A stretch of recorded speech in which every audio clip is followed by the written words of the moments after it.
Je vais lancer le film, hop. Je vais lancer le film. En fait, je l'ai toujours pas vu, tu sais. Ah, mais j'ai lancé le film, là, en même temps. Quand je me fais chier, tu sais, je regarde le film. Ah, excuse-nous ouais, de t'emmerder un petit peu, genre, quand on parle. Buzz l'éclair, ranger de l'espace. Il y a longtemps qu'on s'était vu. Pour un peu, vous me manqueriez, vous savez. Mon pauvre ami, vous n'aviez donc pas remarqué que la porte était basque? Je clique 2 fois. Mais si tu cliques... Ah bah merci, t'es sympa. Ready to rumble. Bonjour, petit les robots. Non. Putain, j'ai failli comme la fois dernière. Faut pas écrire des phrases qui ressemblent à des exercices d'orthophonie aussi, mec. Allez, bonjour à tous les petits robots jardiniers et bienvenue dans Stop Motion, votre émission qui vous parle d'animation. Salutations Claire, salutations Ista, comment allez-vous ? Eh ben ça va. Ça va. Salutations à vous tous. Voilà. Même à vous dans le chat. Ah non, il n'y a pas de chat. Comme d'hab. Non, on n'en est pas encore là. Nous ne sommes pas en direct, non. Qu'est-ce qu'on a au programme aujourd'hui ? On a une nouvelle thématique, je crois. Tout à fait. La tête dans les nuages, on l'avait annoncé lors du dernier podcast. C'est parti pour le premier film, du coup, c'est toi qui l'annonce, Romain ou... Why not ? On se retrouve pour Le Château dans le ciel, un film qui nous parle d'îles flottantes, de pirates, d'héritage et de robots. Yeah. Son titre original, c'est Tenku no Shiro Raptuta. C'est de la fantasy aventure avec des touches de science-fiction. C'est sorti le 2 août 1986 au Japon, la même année que Basile détective privé et Fievel et le Nouveau Monde, Basile qu'on a fait dans le podcast. Oui, le tout premier, le deuxième, je crois. Ouais, il me semble bien. Enfin, si on se gourre... Le deuxième ou troisième, je sais plus, mais c'est un des tout premiers. Non, c'est le deuxième, je crois. Ouais. Et c'est sorti le 15 janvier 2003 en France, donc pas beaucoup de retard. Non, ça va, toujours à l'heure les Français. La poste fut rapide et les frais de douane légers. C'est réalisé par Hayao Miyazaki et on a du coup le studio Ghibli derrière. C'est la première prod du studio Ghibli officiellement. Je connais pas. Non, c'est pas un nom trop Pas connu. connu. Hein. Un mec qui démarre ça, non Miyazaki. Ouais, c'est un petit truc, hein, je Truc crois. indé. Ouais. Dans un garage. et tout. Dans un garage. Qu'est-ce que ça raconte ? Cheetah, une jeune fille venue du ciel, vient perturber la vie du jeune ouvrier Pazu, qui ne la laisse pas tomber, car être une femme libérée n'est pas si facile. Unissant leurs forces, ils tenteront d'échapper à l'armée et aux pirates, le tout en marchant sur les traces de leurs ancêtres, à la recherche de la mystérieuse cité volante, Laputa. Et après, ils ont fait l'émission Midi les Pazouzous. Désolé. J'ai la ref, mais je vais pas Ok, compris pourquoi tu disais ça. Je sais pas. Il fallait que je la sorte. Elle était là. Et il À fallait cause qu'elle de sorte. Pazou. Oui. Moi, je pensais que ma vanne toucherait le fond, mais ça va. Heureusement, tu m'as rattrapé, Ista. Ça fait plaisir d'avoir un filet de secours tout le temps. C'est beau. Oui, parce que Pazou, ça m'a fait penser à Zouzou. Enfin bref. Ok, non, Midi ça les se tient. Pazouzous. Voilà. Ça se tient. Explication de la blague. Midi les zouzous pour le vrai nom, voilà. Ah, écoute, je crois que Ista, c'est un film que tu adores. C'est ton Ghibli favori, je crois. Ça fait partie de ceux que je préfère, ouais. Ça se fight avec Nausicaa, sur le coup. Ok. Mais oui, bon après, est-ce que c'est un Ghibli ou pas, il y a baston, quoi. Mais sur le coup, mais... Il y a l'ADN de Ghibli, mais on en parlera le moment venu pour Nausicaa. Ouais. Mais comment est-ce que tu as découvert ce film et pourquoi t'as eu... on a tous eu, mais pourquoi t'as eu spécifiquement envie d'en parler, toi ? Parce que déjà, on a dit qu'on allait faire un truc avec des nuages. J'adore tes raisons à chaque fois, Istat. C'est très terre à terre. C'est Parce que factuel. Ouais, c'est ça. Non, mais ouais, parce que déjà, j'ai l'impression que c'est pas le plus connu des Miyazaki. Donc moi, j'aime bien parler des trucs pas forcément ultra connus non plus, tu vois. Enfin, j'aime bien un peu aussi qu'on fasse découvrir, qu'on découvre des trucs. Je veux dire, c'est pas aussi connu qu'un Chihiro, qu'un Miyazaki, quoi. Mononoke, voilà, pardon. C'est pas faux, sachant qu'il est... D'ailleurs, en plus, tu citais Chihiro juste avant, il est sorti après Chihiro. Il est sorti en France suite au succès de Chihiro. Voilà, c'est ça, ouais. Ouais, je crois qu'il est... Et il a fait, pour la petite info, il a fait plus d'entrées en France qu'au Japon à son époque. Ah ouais, comme C'est quoi marrant, ça a ça. vraiment... Le Ouais, Château dans le ciel. Ouais. surfé sur la... Il a le fait, succès, quoi. Ouais. Environ 900 000 entrées pour un peu plus de 700 000 au Japon à l'époque. Ah ouais, ok. Bah oui, je crois que j'avais vu qu'il était arrivé tard en France, justement, parce que au début, on sortait pas forcément, je pense, des des longs métrages d'animation japonais comme ça. Et après le succès de Chihiro, du coup, ils en ont profité pour sortir très en retard les autres films de Miyazaki. Ouais, c'est ça. Ghibli, quoi. Hein, donc, Parce qu'en France, je crois que le premier qui est sorti, c'est Mononoke. ouais, en 99, si je dis pas de bêtises, je l'avais noté quelque part. Ouais. En France, je sais pas, Non, mais en tout cas au Japon. Non, il y avait oui. Porco Rosso qui est sorti avant. Ah, pourquoi? Ah oui, il y a la voix de Jean Reno. Ouais, c'est avant? Porco Rosso, Ouais. ouais, Porco Rosso, c'est avant. Ok, Ah, ok. qui avait bien marché du coup en France ou... Je ne sais plus. Ouais, Ok. je passe. Mais pas autant que Chihiro. Ouais, Chihiro, je pense. Ouais, Chihiro, ça a été un carton au Ouais. Japon, en Europe. Enfin, Ouais, bah, ça a succès été un raz-de-marée. mondial. Mais Ouais. Mononoke aussi, je crois. Hein. C'était un Oui. gros truc. Hein. Ouais. Parce que moi, je me souviens quand j'étais gamin, j'en avais entendu parler et tout, alors que je m'intéresse pas de près à l'animation japonaise. Mais je sais que Chihiro, toutes les télés en ont parlé. Ouais. Ils ont Ouais. sorti les vieux films de Miyazaki qui étaient jamais sortis avant, notamment voilà, Le Château dans le ciel, tout ça. Et il y a eu beaucoup de bruit avec Chihiro et son arrivée en France. Ouais. Bah, je fais pas exception. En vrai, j'ai découvert Miyazaki avec Chihiro à l'époque. Hein.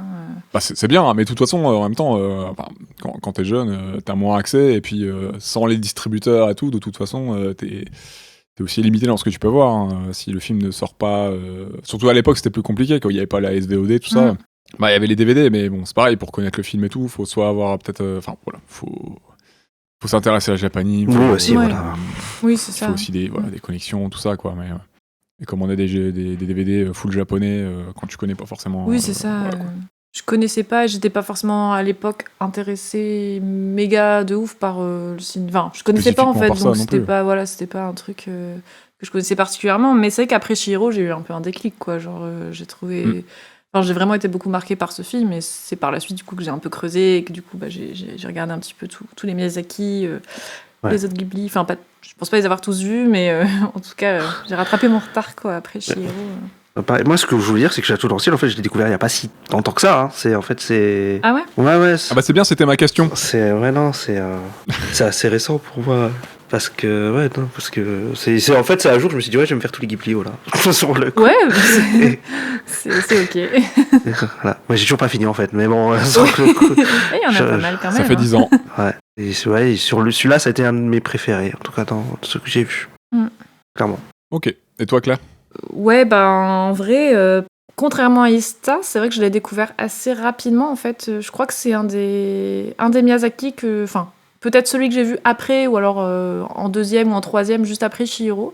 Donc je l'ai découvert assez tôt, même si en effet, comme on disait tout à l'heure, c'est pas forcément le plus connu, mais comme j'étais beaucoup marquée par Chihiro, j'ai regardé un petit peu tout ce qu'il avait fait, et je pense que c'est une époque du coup où mes parents ils m'offraient des DVD de temps en temps, Ghibli, etc. Et ils m'avaient offert celui-là, et ouais, enfin j'avais déjà été touchée à l'époque, hein, donc mais j'étais quand même contente de le revoir aujourd'hui. En vrai, je pense bizarrement que j'ai dû le voir déjà peut-être au moins une fois, si c'est pas 2 fois, donc là ça devait être mon 3e visionnage, mais ça faisait vraiment longtemps. Et je pense que j'étais d'autant plus touchée en fait de le voir aujourd'hui. Je sais pas, peut-être il y a des trucs qui m'ont parlé aujourd'hui, où j'étais un peu plus jeune à l'époque, donc peut-être il y a certains messages que j'avais pas reçus pareil, ou je sais pas, mais peut-être à l'époque, des fois je l'avais trouvé un peu long, tu vois, parce que c'est un film, je trouve peut-être, enfin ça dépend, mais il y a certains passages vraiment peut-être plus longs, enfin dans les scènes de paysages qu'on va voir, où il y a des moments peut-être un peu contemplatifs, mais qui aujourd'hui me dérangent beaucoup moins, au contraire, enfin je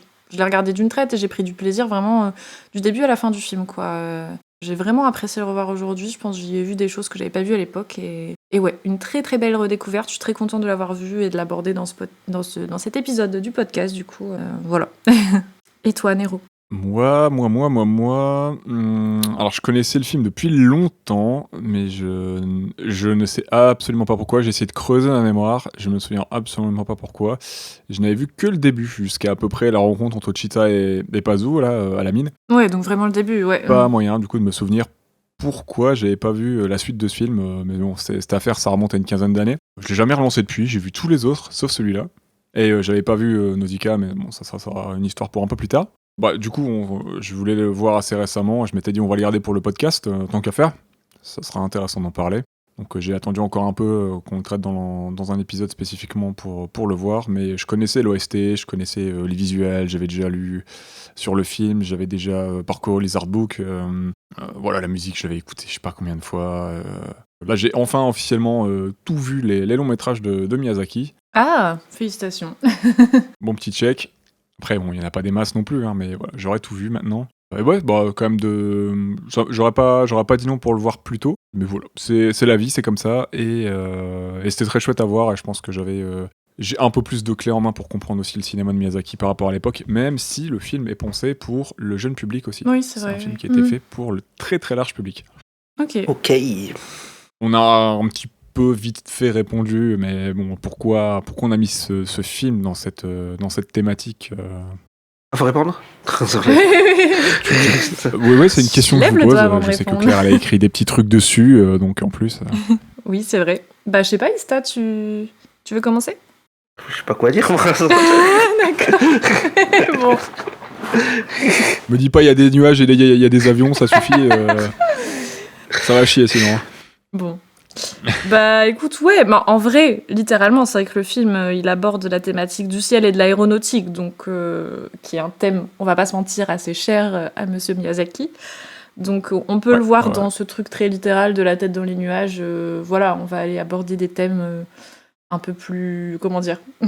Voilà, on parle du ciel, on parle des nuages, on parle de l'aéronautique, donc on n'est plus trop sur Terre, quoi. Mais ce qui est sympa, c'est que du coup, on remarque vraiment dans le film l'inspiration à la fois des hommes par la nature, puisque j'ai trouvé qu'on constatait vraiment une similitude entre la technologie donc aéronautique bâtie par les hommes dans ce film de Miyazaki et le monde animal.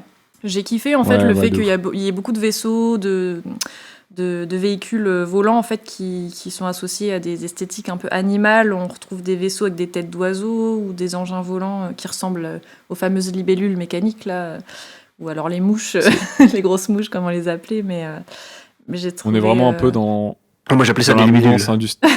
Moi je disais les mouches C'est un peu ça, mais on est un peu dans la mouvance du 19e siècle. Bah là, je suis en train de... J'ai mis le film en même temps qu'on enregistre le podcast. Ouais. Et là, il y a Padou qui montre à Cheetah un petit avion oiseau qui ressemble à un goéland, un automate qui lance, tu vois. Voilà, il a la forme d'un oiseau. Oui. Et on est dans cette mouvance de l'époque où on faisait plein d'inventions, des bateaux, des sous-marins, des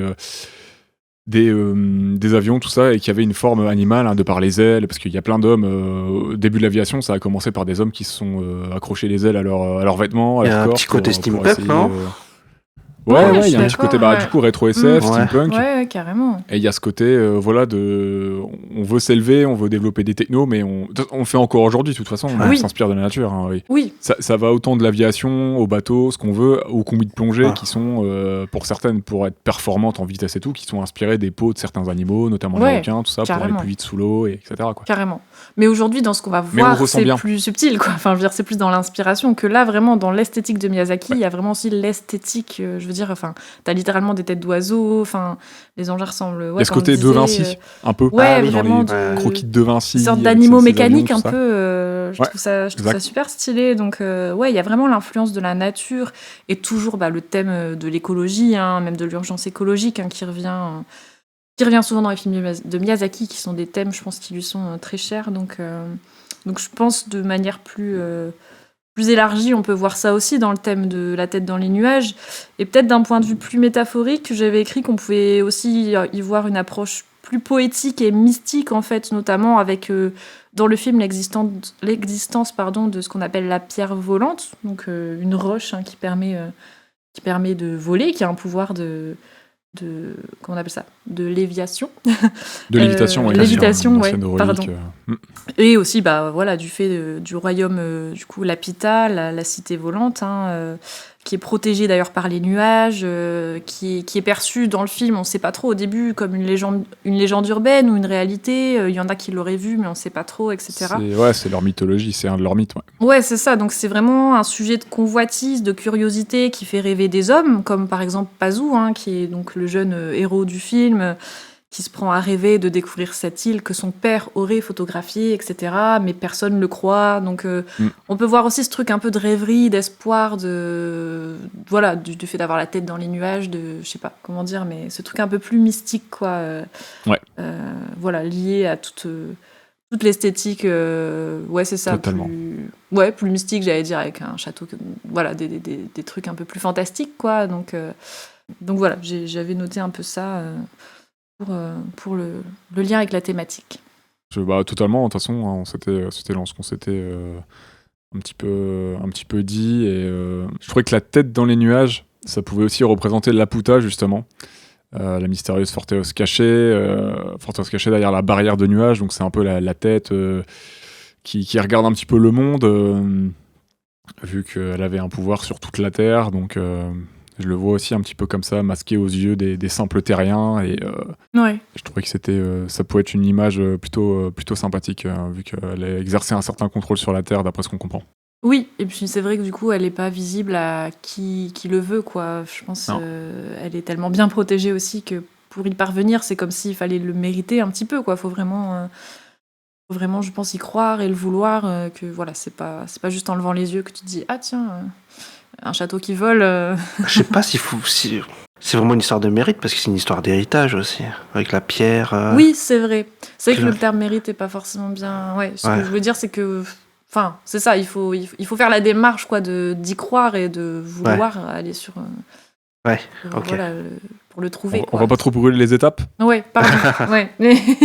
On va garder un peu de choses à dire pour juste après la prod, si ça vous va. Yes.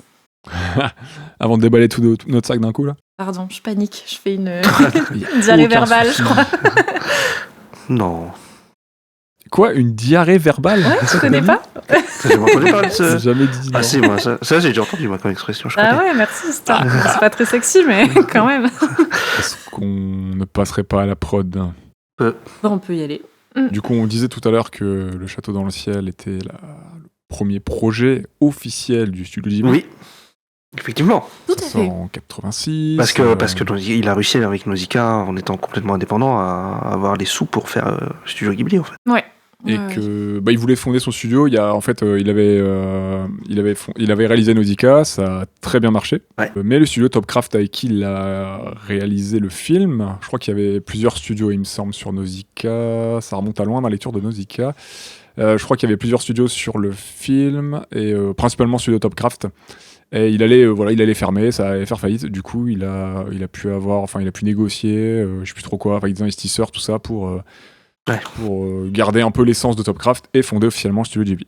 Avec Isao Takahata. Avec Isao Takahata, exactement. Ce qui leur a permis, du coup, juste après, de lancer leur premier projet, le Château dans le ciel, qui est un projet avec des idées de longue haleine qui traînaient dans les valises de Miyazaki. Oui, bah c'est des collègues de longue date, on peut le dire. Ouais, parce qu'ils se connaissent depuis très longtemps et ils ont taffé ensemble. Ils ont déjà taffé sur un film ensemble, d'ailleurs, Isao Takahata et Miyazaki, parce qu'ils avaient travaillé sur Horus, Fils du soleil. Ouais. Oui, ouais. Ouais, j'avais vu ça, ouais. En fait, ils se Que connaissent Takahata- depuis leur début, tous les deux, hein, depuis leur au studio Ouais, Toei. Je sais pas si je Ouais, le ils ont- prononce bien, mais C'est ça. Ils ont bossé sur Lupin Ouais. ensemble, non? Ouais, on en a déjà Oui. parlé dans nos épisodes précédents. Ils ont été animateurs ensemble Ouais. et jusqu'à ce que Takahata ait lui la possibilité, on lui confie la réalisation d'Horus. Et du coup, lui, il en a profité comme il avait la direction de ce film pour avoir Miyazaki, son ami avec lui, à la tête de la direction en tant que directeur d'anime sur le film. Parce que là, en fait, Ghibli, même si c'est le premier. Et après, ils se sont jamais quittés. Château dans le ciel, même si c'est le premier Ghibli, en fait, c'est le 4e film de Miyazaki déjà. 3e. 4e. 4e. Bah, s'il y a Horus, Cagliostro. Oui, non, mais Horus, il est pas réalisateur dessus. Il Il est- est directeur de l'animation. Ah, je croyais qu'il était co-réalisateur, moi. Non, il est directeur Ah, ok, d'animation. ok. Du coup, ouais, c'est son 3e. Il a fait Lupin en solo. c'est pas le Nausicaa château de et, Cagliostro, son premier long métrage en tant qu'animateur? Ouais. C'est ça. Réalisateur, pardon. Ouais, c'est ça. excusez-moi. Ouais. C'est ça. Ouais, ok. Je sais que Claire, tu as fait pas mal de recherches sur la prod. Est-ce que tu as des petites choses à nous dire Ouais, ben. Je vois plusieurs pavés. J'ai la goutte au front. Et j'espère mes que notes les sont auditeurs vraiment aussi. genre, oui, un roman en 12 chapitres. Écoute, moi, c'était pour Cowboy Bebop la dernière fois, voilà. Voilà, Ça se passe- chacun. chacun son tour. C'est ça. Ah, moi, je reviens, je vais me faire à manger. Je te laisse le podcast. Ça va, là. je t'en prie. Vraiment, tu peux préparer le truc qui mijote. Hein. Il y en a pour un Bouillabaisse, moment. ça, c'est parti. Non, je rigole. Je vais essayer d'être à peu près concise. Mais ouais, donc quand on parle d'adaptation, des inspirations un peu de Miyazaki, je pense que vous aviez vu ça aussi. Hein, l'une des inspirations principales du film Le Château dans le ciel est tirée du roman Les Voyages de Gulliver, Ouais. écrit du coup par Jonathan Swift en 1721. Donc en effet, le 3e des voyages de Gulliver aborde l'existence d'une île volante dénommée Laputa. Donc Ça Miyazaki vient a directement du livre, littéralement ça, pour le repris coup. le nom de Ah. Laputa pour son île volante. Et pardon, Romain, tu disais qui veut dire Non, je disais qu'il avait, il a repris directement du livre en fait, Oui. parce qu'apparemment il a lu en partie, il avait lu, je crois, le premier voyage dans un petit livre d'enfant quand il était très jeune, et puis Ouais, il a pas lu la vraie version entière, je sais pas quoi, ouais, c'est ce que j'ai Ah, entendu. je ouais. crois que si ce que j'ai lu par la suite dans mes autres sources est vrai, il a lu une petite partie très légère du troisième voyage, du coup, Oui, dont parlait Claire, dans lequel on y voit effectivement Laputa. oui. Donc ça doit être par ce voyage-là, enfin ce chapitre-là, je pense qu'il a été le plus inspiré, du moins pour ce film-là. Donc d'après ce que j'ai vu dans mes recherches, dans le roman de Swift, Laputa donc est une île qui vole dans le ciel, du coup grâce à une technologie élaborée sur une pierre magnétique. Donc là, Ouais. dans le film de Miyazaki, c'est la pierre volante. Hein, on retrouve Mais à peu près la même on est tous les deux mécanique. sur hein. une on Ouais. est tous les deux sur une techno finalement quand même, Ouais, même exactement. si il y a les petites différences, ouais. Exactement. Donc dans le roman de Swift, en fait, cette île, elle serait occupée par la noblesse, et les occupants, donc qui sont sur cette île, seraient toujours en fait perdus dans des réflexions intenses et complexes, donc vraiment perdus dans leurs pensées. Ils essayent de répondre à des ruminations incessantes, philosophiques, mathématiques, scientifiques, et en fait, apparemment, Gulliver se rend compte que c'est quasiment impossible d'avoir une conversation avec ces gens-là parce qu'ils sont toujours dans leur tête, toujours perdus, toujours voilà. Et donc l'île, elle incarne en fait la menace de la noblesse sur les sujets, donc les sujets qui vivraient sur la terre. Hein. Elle représenterait une sorte d'arme planant, une menace en fait, une menace qui plane sans cesse sur les villages terrestres, dans le but de les obliger à payer leurs impôts. Donc c'est pas très funky, mais en fait j'ai cru y percevoir qu'on pouvait y voir là une critique de la cupidité des hommes qui perdent la raison à trop vouloir garder le contrôle et le pouvoir sur autrui, à se perdre dans une quête de détention du savoir aussi. Des thèmes que l'on retrouve du coup dans Le Château dans le ciel de Miyazaki. La cupidité, elle va être incarnée notamment par l'armée qui va piller l'île de ses trésors, un petit peu par les pirates aussi, qui passent un petit peu leur vie à courir après les trésors. Et la quête du contrôle du savoir et du règne peut être incarnée et représentée par le personnage de Muska, qu'on va développer un petit peu après, mais qui incarne vraiment cette avidité de contrôler les choses, le pouvoir, en fait, il est à la recherche du pouvoir. Donc, lui, il veut clairement asseoir sa domination, récupérer lui son héritage, parce qu'on apprendra qu'il est aussi héritier de Laputa, de la famille Laputa. Tout à fait, et, un héritier légitime de ceux qui régnaient sur Laputa, j'imagine. C'est parce qu'on dit que c'est une princesse et un prince, donc je pense qu'il devait y avoir une sorte de... D'après ce que j'ai lu à côté, lui, du coup, ça serait le souverain légitime, il serait le roi, en fait. Oui, voilà, c'est ça. Si on se réfère en plus à la royauté, si on est dans le classicisme, la nana va rester princesse et lui, il va pouvoir... déjà, c'est un homme, oui, bon, voilà, forcément. Oui, ouais. Mettre ses fesses sur le trône et gentiment et faire sa loi. Gentiment, je sais pas, mais ouais, c'est son but en tout cas. Ah non, gentiment, façon de parler. Ouais. Donc voilà un petit peu l'inspiration, on va dire, principale de Miyazaki, direct même, puisqu'il a nommé littéralement son île Laputa, comme dans le roman. Après, c'est vrai que l'architecture de l'île volante dans Miyazaki, elle peut être aussi assimilée, j'avais vu ça aussi dans mes recherches, à celle de la tour de Babel, qui a été du coup représentée et peinte par Peter Bruegel au XVIe siècle. Et par ailleurs, du coup, le mythe de la tour de Babel aborde aussi pleinement des thèmes comme ceux de l'orgueil des hommes, la civilisation, le savoir et la technologie, que l'on retrouve aussi évoqués dans le film de Miyazaki. En effet, donc l'orgueil de Muska, qui est, comme on le disait, l'un des héritiers du royaume, à vouloir reprendre le pouvoir et contrôler l'île, mènera en fait à la destruction partielle de Laputa. Et l'île symbolise aussi un lieu légendaire, mythique, précurseur et détenteur vraiment d'un savoir et d'une technologie élaborée qu'on ne retrouve pas sur Terre, quoi. Elle n'est pas sans rappeler le mythe de l'Atlantide, finalement. Ah oui, aussi, c'est vrai qu'on peut... Ouais. L'Atlantide, c'est dans l'eau. Oui. Oui, totalement. Mais dans l'histoire de Laputa, Laputa a détruit l'Atlantide. D'accord, ok. Je sais pas. C'est cité, c'est une des répliques du film. Ah, ok. Mais on est dans une similarité, un peuple avec une techno très avancée qui s'est fait surpasser. Et pour X raisons, on ne sait pas forcément tout. Là, ça a mené à la destruction de l'Atlantide, nous, dans notre mythologie, d'après Platon, tout ça. Si je dis pas de bêtises, c'est bien ça, c'est Platon. Ouais. Et encore, non, parce que d'après Platon, c'est Zeus qui a détruit l'Atlantide. C'est les dieux qui ont détruit l'Atlantide, justement, je crois. Le fait que l'avidité, la techno a fait partie, a mené, mine de rien, à la destruction de l'Atlantide, de toute façon, c'est là. Et c'est un peu pareil à ce qui est arrivé à Laputa, finalement. Ouais, c'est ça. Ouais. Pour rester dans les inspirations de Miyazaki, il y a une des scènes notamment qui est assez marquante dans son film, moi j'ai trouvé très marquante, qui est celle du réveil du robot, qui va ensuite enflammer le fort militaire grâce à ses capacités guerrières ultra technologiques et très avancées, donc qui viennent de Laputa, tout en voulant en fait protéger Chita, donc qui est, quand on comprend dans le film à ce moment-là l'héritière de Laputa, donc on comprend que c'est pour ça que ce robot qui est du coup une technologie directement tombée du ciel, qui vient de Laputa, veut protéger Chita, l'héritière du royaume. Et il finira donc par mourir, le robot, dans ce combat, en laissant derrière lui un paysage enflammé, dévasté par les flammes. Et apparemment, il semblerait que Miyazaki se soit inspiré en fait du prémisse du film d'animation Le Roi et l'Oiseau, qu'il admire tout particulièrement. Donc ce prémisse qui s'appelait La bergère et le ramoneur, et qui a été réalisé par Paul Grimaud en 1952. C'est la première version qui a donné Le Roi et l'Oiseau. Ouais. Tout à fait, ouais.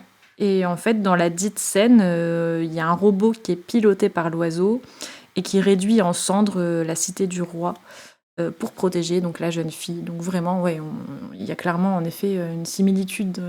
On peut tout à fait rapprocher les deux scènes, même si je n'ai pas vu Le Roi et l'Oiseau, ni La bergère et le ramoneur, mais...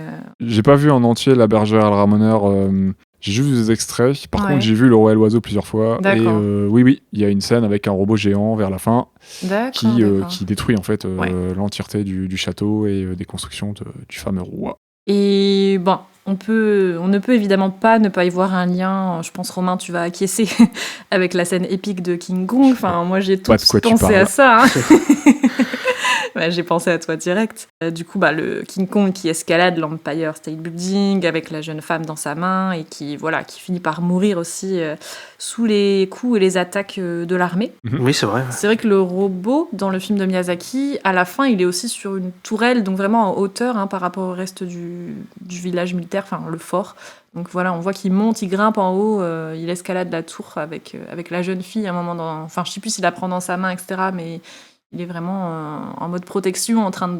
Bon, il est un peu aussi agressif lui-même, mais il détruit tout autour de lui, mais il se fait aussi attaquer par l'armée, etc. Et finalement, il meurt sous les coups de l'armée. Donc tout de suite, moi j'y ai vu vraiment des similitudes, j'ai pensé à ça tout de suite. Oui, Kong aussi, il est agressif quand il est en haut de la tour et toi.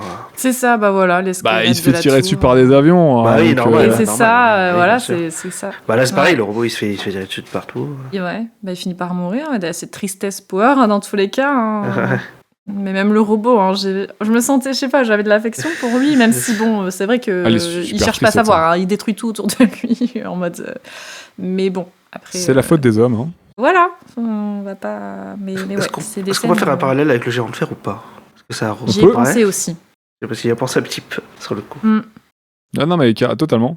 Et moi, vu qu'on parlait de singe, j'allais même faire un parallèle avec Tarzan, puisque Cheetah était le compagnon chimpanzé de Tarzan dans les vieilles séries. Voilà.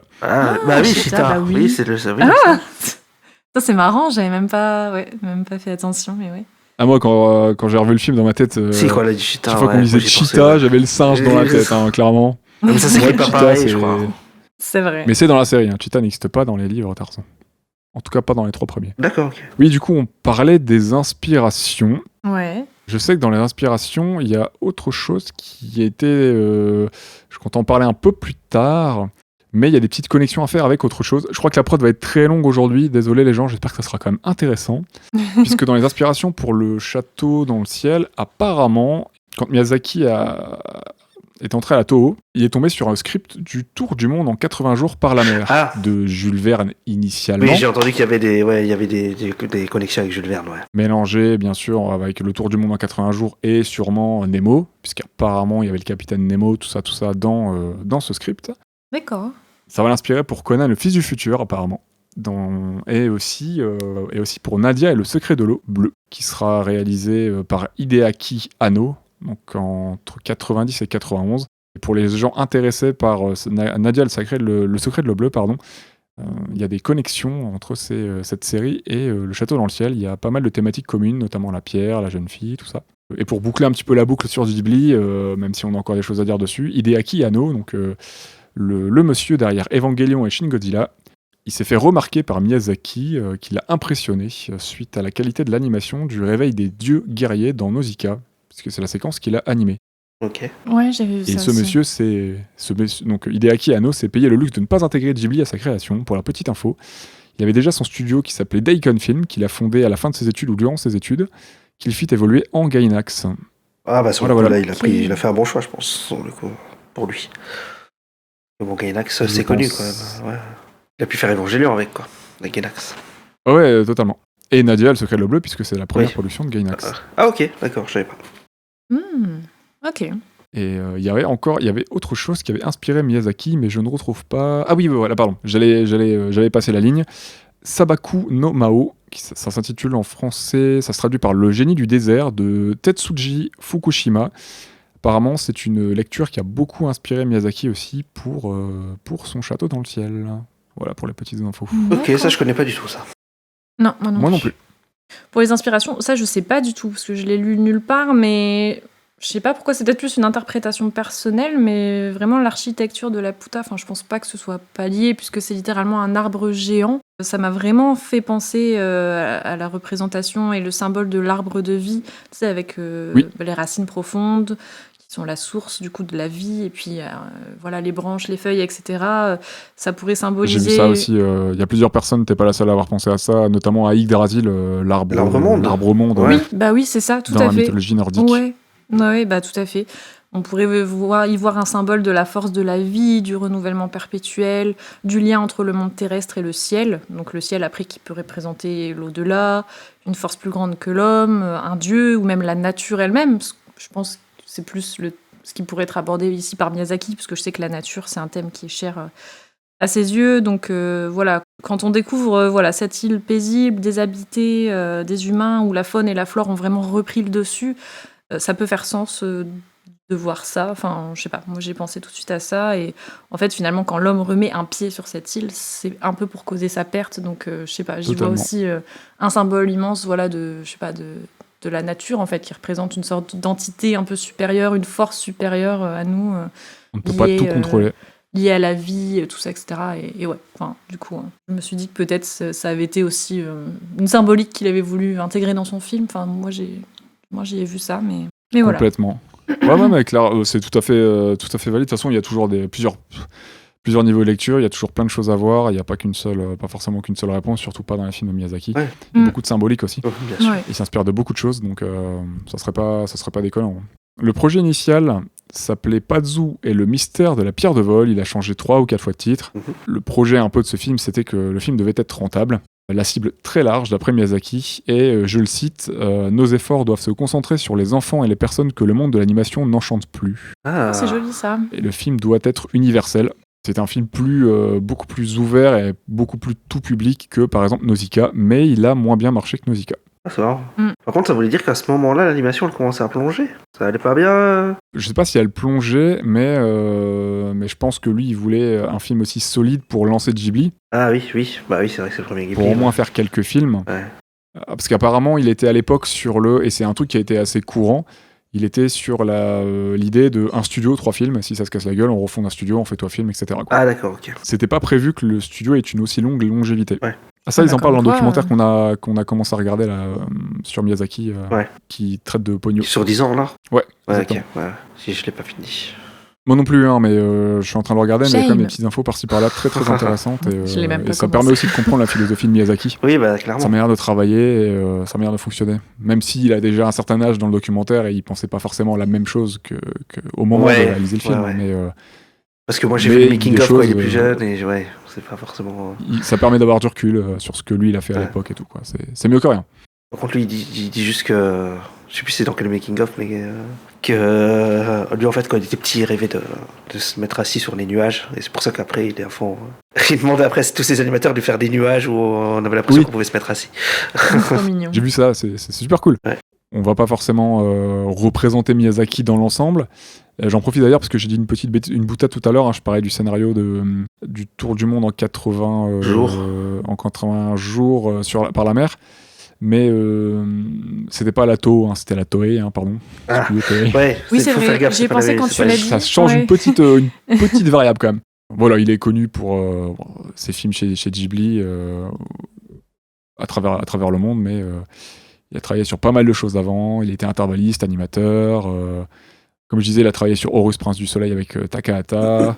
Ouais. Et il a fait il a fait des courts-métrages. Il en a encore réalisé par la suite après avoir commencé le long-métrage. Comme tu parlais aussi de Conan, machin, c'est une série, ça. Oui. Conan, le Oui. fils du futur, Ouais. exactement. Ouais. Avant Je Château crois que c'est Cagliostro. ses débuts avec la réalisation d'ailleurs, c'est ce que j'avais lu. C'est Ouais. un de ses premiers projets en tant que réalisateur, la série Conan, le fils du futur. Ok. C'est ça, ouais, il me semble. Je crois qu'il a dirigé les épisodes de Lupin, et puis après, il est passé ses prochaines réals. Ouais, c'était ça, c'était Conan, le fils du futur. Voilà, il a aussi travaillé sur Sherlock Holmes. Ah oui, il y a le Sherlock Holmes aussi qui a l'air bien cool. Faudrait que je Ouais. regarde un jour, ça. Donc on disait Nausicaa, voilà, Princesse Mononoke, Porco Rosso. Et il était aussi mangaka d'ailleurs. Il a écrit plusieurs Oui. romans graphiques et mangas. Parfois pas toujours, parfois sous des noms d'emprunt. Pas directement sous son nom. Miyazaki. C'est pas Satoshi Kon qui a fait pareil? Si. Ouais, semblait aussi. Bah, c'est assez répandu, de toute façon. Enfin, il y a des mangaka qui font plein de choses à côté, ou Ouais. c'est pas les seuls, il y a d'autres réals qui ont fait ça. Je sais qu'une des particularités de Miyazaki, Mhm. c'est qu'il fait toujours plein de projets. On peut le voir aussi d'ailleurs dans le documentaire qu'on regarde là, et des fois ça lui prend du temps. Et par exemple, Nausicaa, il l'a porté aussi. Je crois il a commencé en manga, il l'a porté en film. Ouais. Mais il a terminé de le publier après la sortie du film, je crois. Ça a été super long parce qu'il a mis en pause plusieurs fois. Ok. Ouais, c'est ce que j'avais vu. Ça lui a pris. Je sais pas, peut-être ce chiffre, je le sors de nulle part, mais j'ai l'impression d'avoir vu que ça lui avait pris genre 12 ans de terminer. Ouais, il me semble que c'est une dizaine d'années pour la publication totale de Nausicaa, qui est pas exactement ce qu'il y a dans le film. Ouais. Il s'est permis plus de complexifier, de mettre beaucoup plus d'éléments que dans le film, bien sûr. Il peut se le permettre avec le manga par rapport au cinéma. Mais ouais, c'était un projet très long, et il a entrecoupé d'autres films et d'autres projets, donc ouais, ça lui a pris du temps, et il a fait ça pour encore d'autres choses. Ok. Sachant qu'il a fait des courts-métrages à côté. Je crois que des fois, il fait des visuels pour des publications spécifiques. Il a travaillé sur des expositions, notamment autour du vol. Mhm. Enfin voilà, il fait plein de trucs, donc il s'éparpille, et des fois, il prend du temps pour ses projets. Enfin, des fois, même très souvent, j'ai l'impression. Donc, on Oui. le voit encore Ouais. avec son dernier film. Ouais. Bah oui, d'ailleurs j'avais vu que en fait l'une des volontés vraiment du studio Ghibli, c'est de produire des longs métrages d'animation de qualité. En fait, je crois qu'il voulait vraiment Oui. se démarquer de ce qui se faisait à l'époque au Japon, donc des productions d'animés et d'OAV qui sont largement favorisées au Japon à cette époque-là. Donc la réalisation de leurs projets, elle est de ce fait souvent bien plus longue, tu vois, parfois fastidieuse. Il y a un travail énorme parce que leur but, c'est vraiment de sortir à la fin un produit vraiment de qualité qui demande beaucoup de travail, quoi. Donc ouais, ça prend du temps. J'ai l'impression qu'ils veulent un juste milieu entre l'industrie du cinéma, l'animation notamment, et l'artisanat, Ouais. qui sont sur un équilibre comme ça constant, une balance. On sait pas jusque quand ça pourra durer, mais ouais, j'ai l'impression qu'ils essaient d'être sur cette balance-là, de ce que je comprends, de ce que je lis du studio. Ouais, après, je sais pas trop si avec Aya et la sorcière, ils ont réussi, mais bon. Après, je l'ai pas vu encore, mais. Je sais pas, mais Mais tu vois, le jour où. Enfin, on verra. Sur le coup. on sait pas, mais de toute façon, il évoque dans le documentaire qui était déjà qui est tourné en 2006, je crois, le docu, Ouais. parce que c'est avant Pogno. Ouais. Il s'inquiète déjà de l'héritage, tout ça. Enfin, il en parle déjà dans le Ouais. premier épisode. Et dans la première partie. Moi j'ai vu une petite interview parce qu'il y avait, en fait il y avait une polémique à un moment sur Twitter machin, en 2015 je crois, un truc comme ça, et sur une phrase qu'il aurait dite comme quoi je sais plus, il disait que les animes actuels c'était vraiment de la merde, mais en fait c'est pas vraiment ça qu'il a dit, mais il a dit quand même un truc en fait il disait que les proportions des femmes dans les animés et tout actuels c'est n'importe quoi, tu vois, et que en fait faut ancrer ces personnages dans le réel, quoi, dans le Ouais. que pour lui, il trouvait que c'était un peu n'importe quoi, ça. Ok. Je lui donne pas de tort forcément sur Oui, moi ça, non parce plus. que des fois, vraiment l'esthétique des persos féminins dans certains animés, Et tu puis, dis bon. oui, je t'en prie. Non, voilà, c'était juste la petite parenthèse, mais. Non, parce qu'il disait, si tu vois, faut que tu dessines quelque chose que tu peux voir dehors, pas un truc, c'est un peu chelou, des proportions, what the fuck, quoi. Et puis, Ouais. pour l'image de la femme, mine de rien, je trouve, je suis pas concerné, je suis pas une femme, mais de mon point de vue, c'est un des seuls réalisateurs, du coup, hommes, à avoir proposé des femmes fortes au cinéma depuis les années 80. Je suis d'accord. D'ailleurs, on va en parler dans ce film-là, mais les persos féminins qu'on voit à l'écran, je les trouve vraiment trop cool. Enfin, Oui, et puis elles sont pas sexualisées aussi. Ah, du tout. Non. Du c'est ça le tout. truc. Si on compare aux grosses prods d'animation, on va dire mondialement, on va dire générales, qui sont sorties, il n'y a pas non plus des masses de films de cette ampleur qui ont eu des personnages féminins avec des rôles centraux déjà, et qui ne soient pas des princesses et compagnie, quoi. Bah ouais. Enfin, quoique, théoriquement, Cheetah est une princesse, mais... Alors, mais bon, oui. je cherche la petite bête.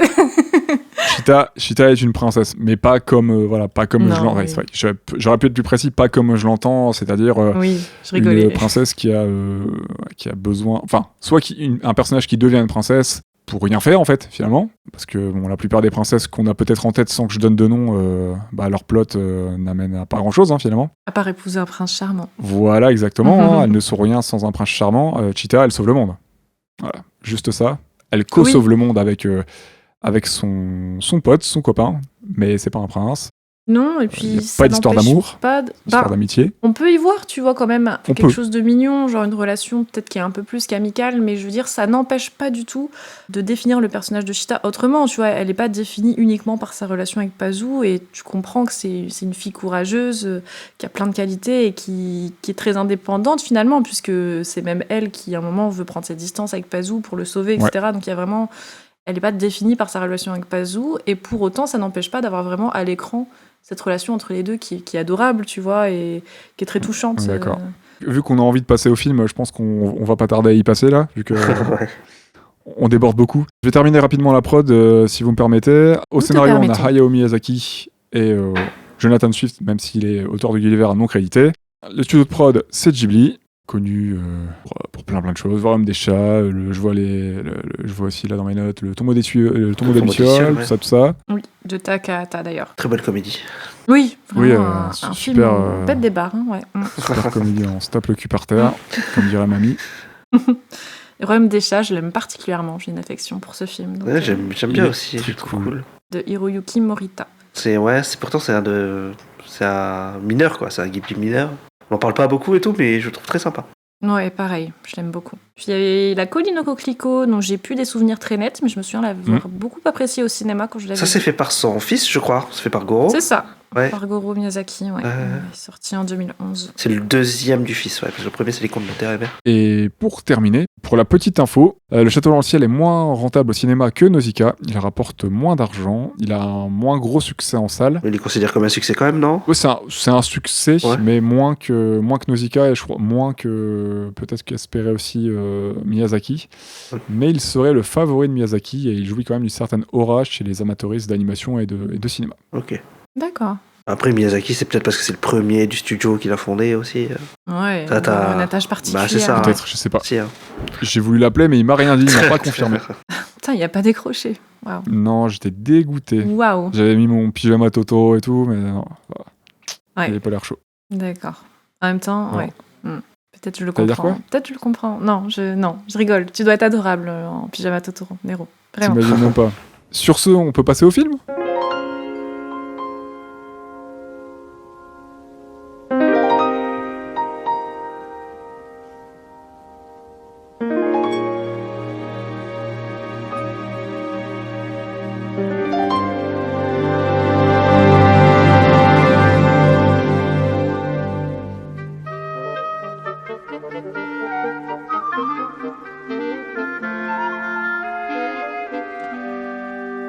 C'est quoi votre avis global sur le film avant d'entamer les hostilités? Qu'est-ce que vous avez pensé de ce visionnage, revisionnage et, J'ai adoré Broly. Ah non, c'est pas ça.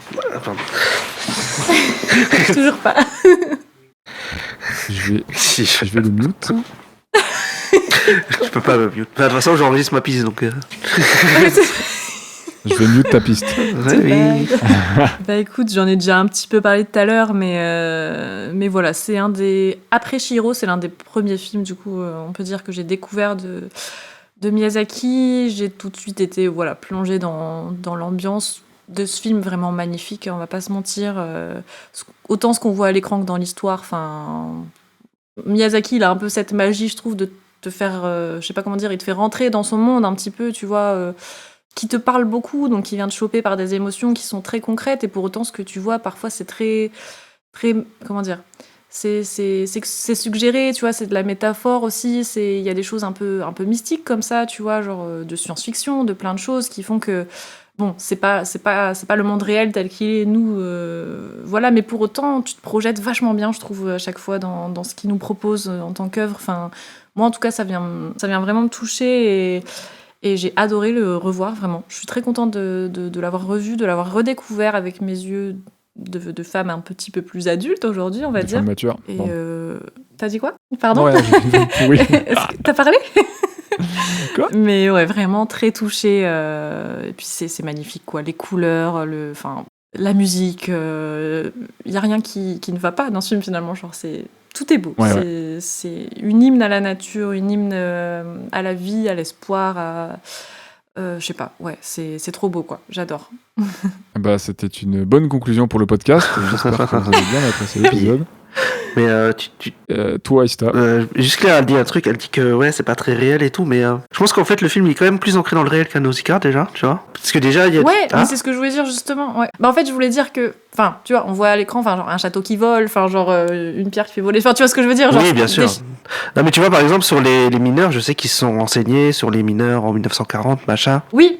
J'avais Ouais. vu ça aussi, mais ouais, carrément. Mais justement, ce que je voulais dire, c'est que malgré le fait qu'on soit dans un film, donc une représentation avec des éléments qui incluent. Ah oui, des oui, choses un peu, ouais, un peu voilà, what the fuck. qui sont pas réalistes en tant que tels dans notre monde, tu vois, voilà, c'est ça. Au contraire, je trouve qu'on se projette très très bien dans ces films-là, en fait, parce que ça fait vraiment écho à des choses concrètes qui se passent dans notre monde et dans notre actualité, et justement, enfin, Ouais. c'est ce que je voulais dire aussi, c'est que c'est très parlant, en fait, et on se projette vachement bien dans ces Ça films, en fait. ça paraît pas déconnant en fait. Tu te dirais ça pourrait exister en vrai. Et puis, il traite des problématiques concrètes dont on est concerné. Miyazaki, même, enfin, que ce soit un film plus fantastique ou un traitement un peu plus réaliste, mais on peut toujours se raccrocher à quelque chose qu'on voit. C'est ça. Quoi. Bah, toi, qu'est-ce que t'as pensé globalement du film, Ista? Moi, le film, sur le coup, c'est un très bon film de Ghibli. Sur le coup, je sais pas trop quoi rajouter parce qu'en fait, le film, il a, comme elle a dit, il y a des très bonnes musiques. D'ailleurs, le thème, il est magnifique. Hein, il est repris partout. Donc, de toute façon, tu tapes le Château dans le ciel sur YouTube et tu vas tomber sur toutes les covers possibles et inimaginables du Château dans le ciel. Parce que la musique est vraiment incroyable, quoi. Ah, elle est très très belle. Dans les making of d'ailleurs, moi je comprends pas trop ce qu'il fout Joe Hisaishi là sur sa machine parce que c'est même pas un ordi comme maintenant, quoi. Enfin, sur le coup, je sais même pas ce qu'il fait, je comprends rien. Mais c'est stylé. Ouais, j'ai vu le matos sur lequel il t'a fait. Ouais. Je sais pas ce que c'est, mais Ah oui. ouais. Je sais pas, il a un gros clavier énorme et puis un écran mais avec un stylet et c'est genre en MS-DOS, tu vois. Enfin, tu comprends rien à ce qu'il fait, quoi. Non, mais sinon les personnages sont attachants. J'aime bien les pirates aussi, qu'au début tu crois que c'est vraiment les méchants et puis au final après ils les aident. Ouais. Oui, grave. J'aime beaucoup le personnage de la mère des pirates, oui, là. de Enfin, sur le coup. Je la trouve super attachante et tout, en fait, au final. Ouais, elle est grave cool. Ouais, et donc les personnages très cool, l'histoire très sympa, basique, mais sur le coup, elle marche bien, quoi. Après, peut-être juste le méchant un peu caricatural. Je suis pas forcément fan du méchant, mais bon.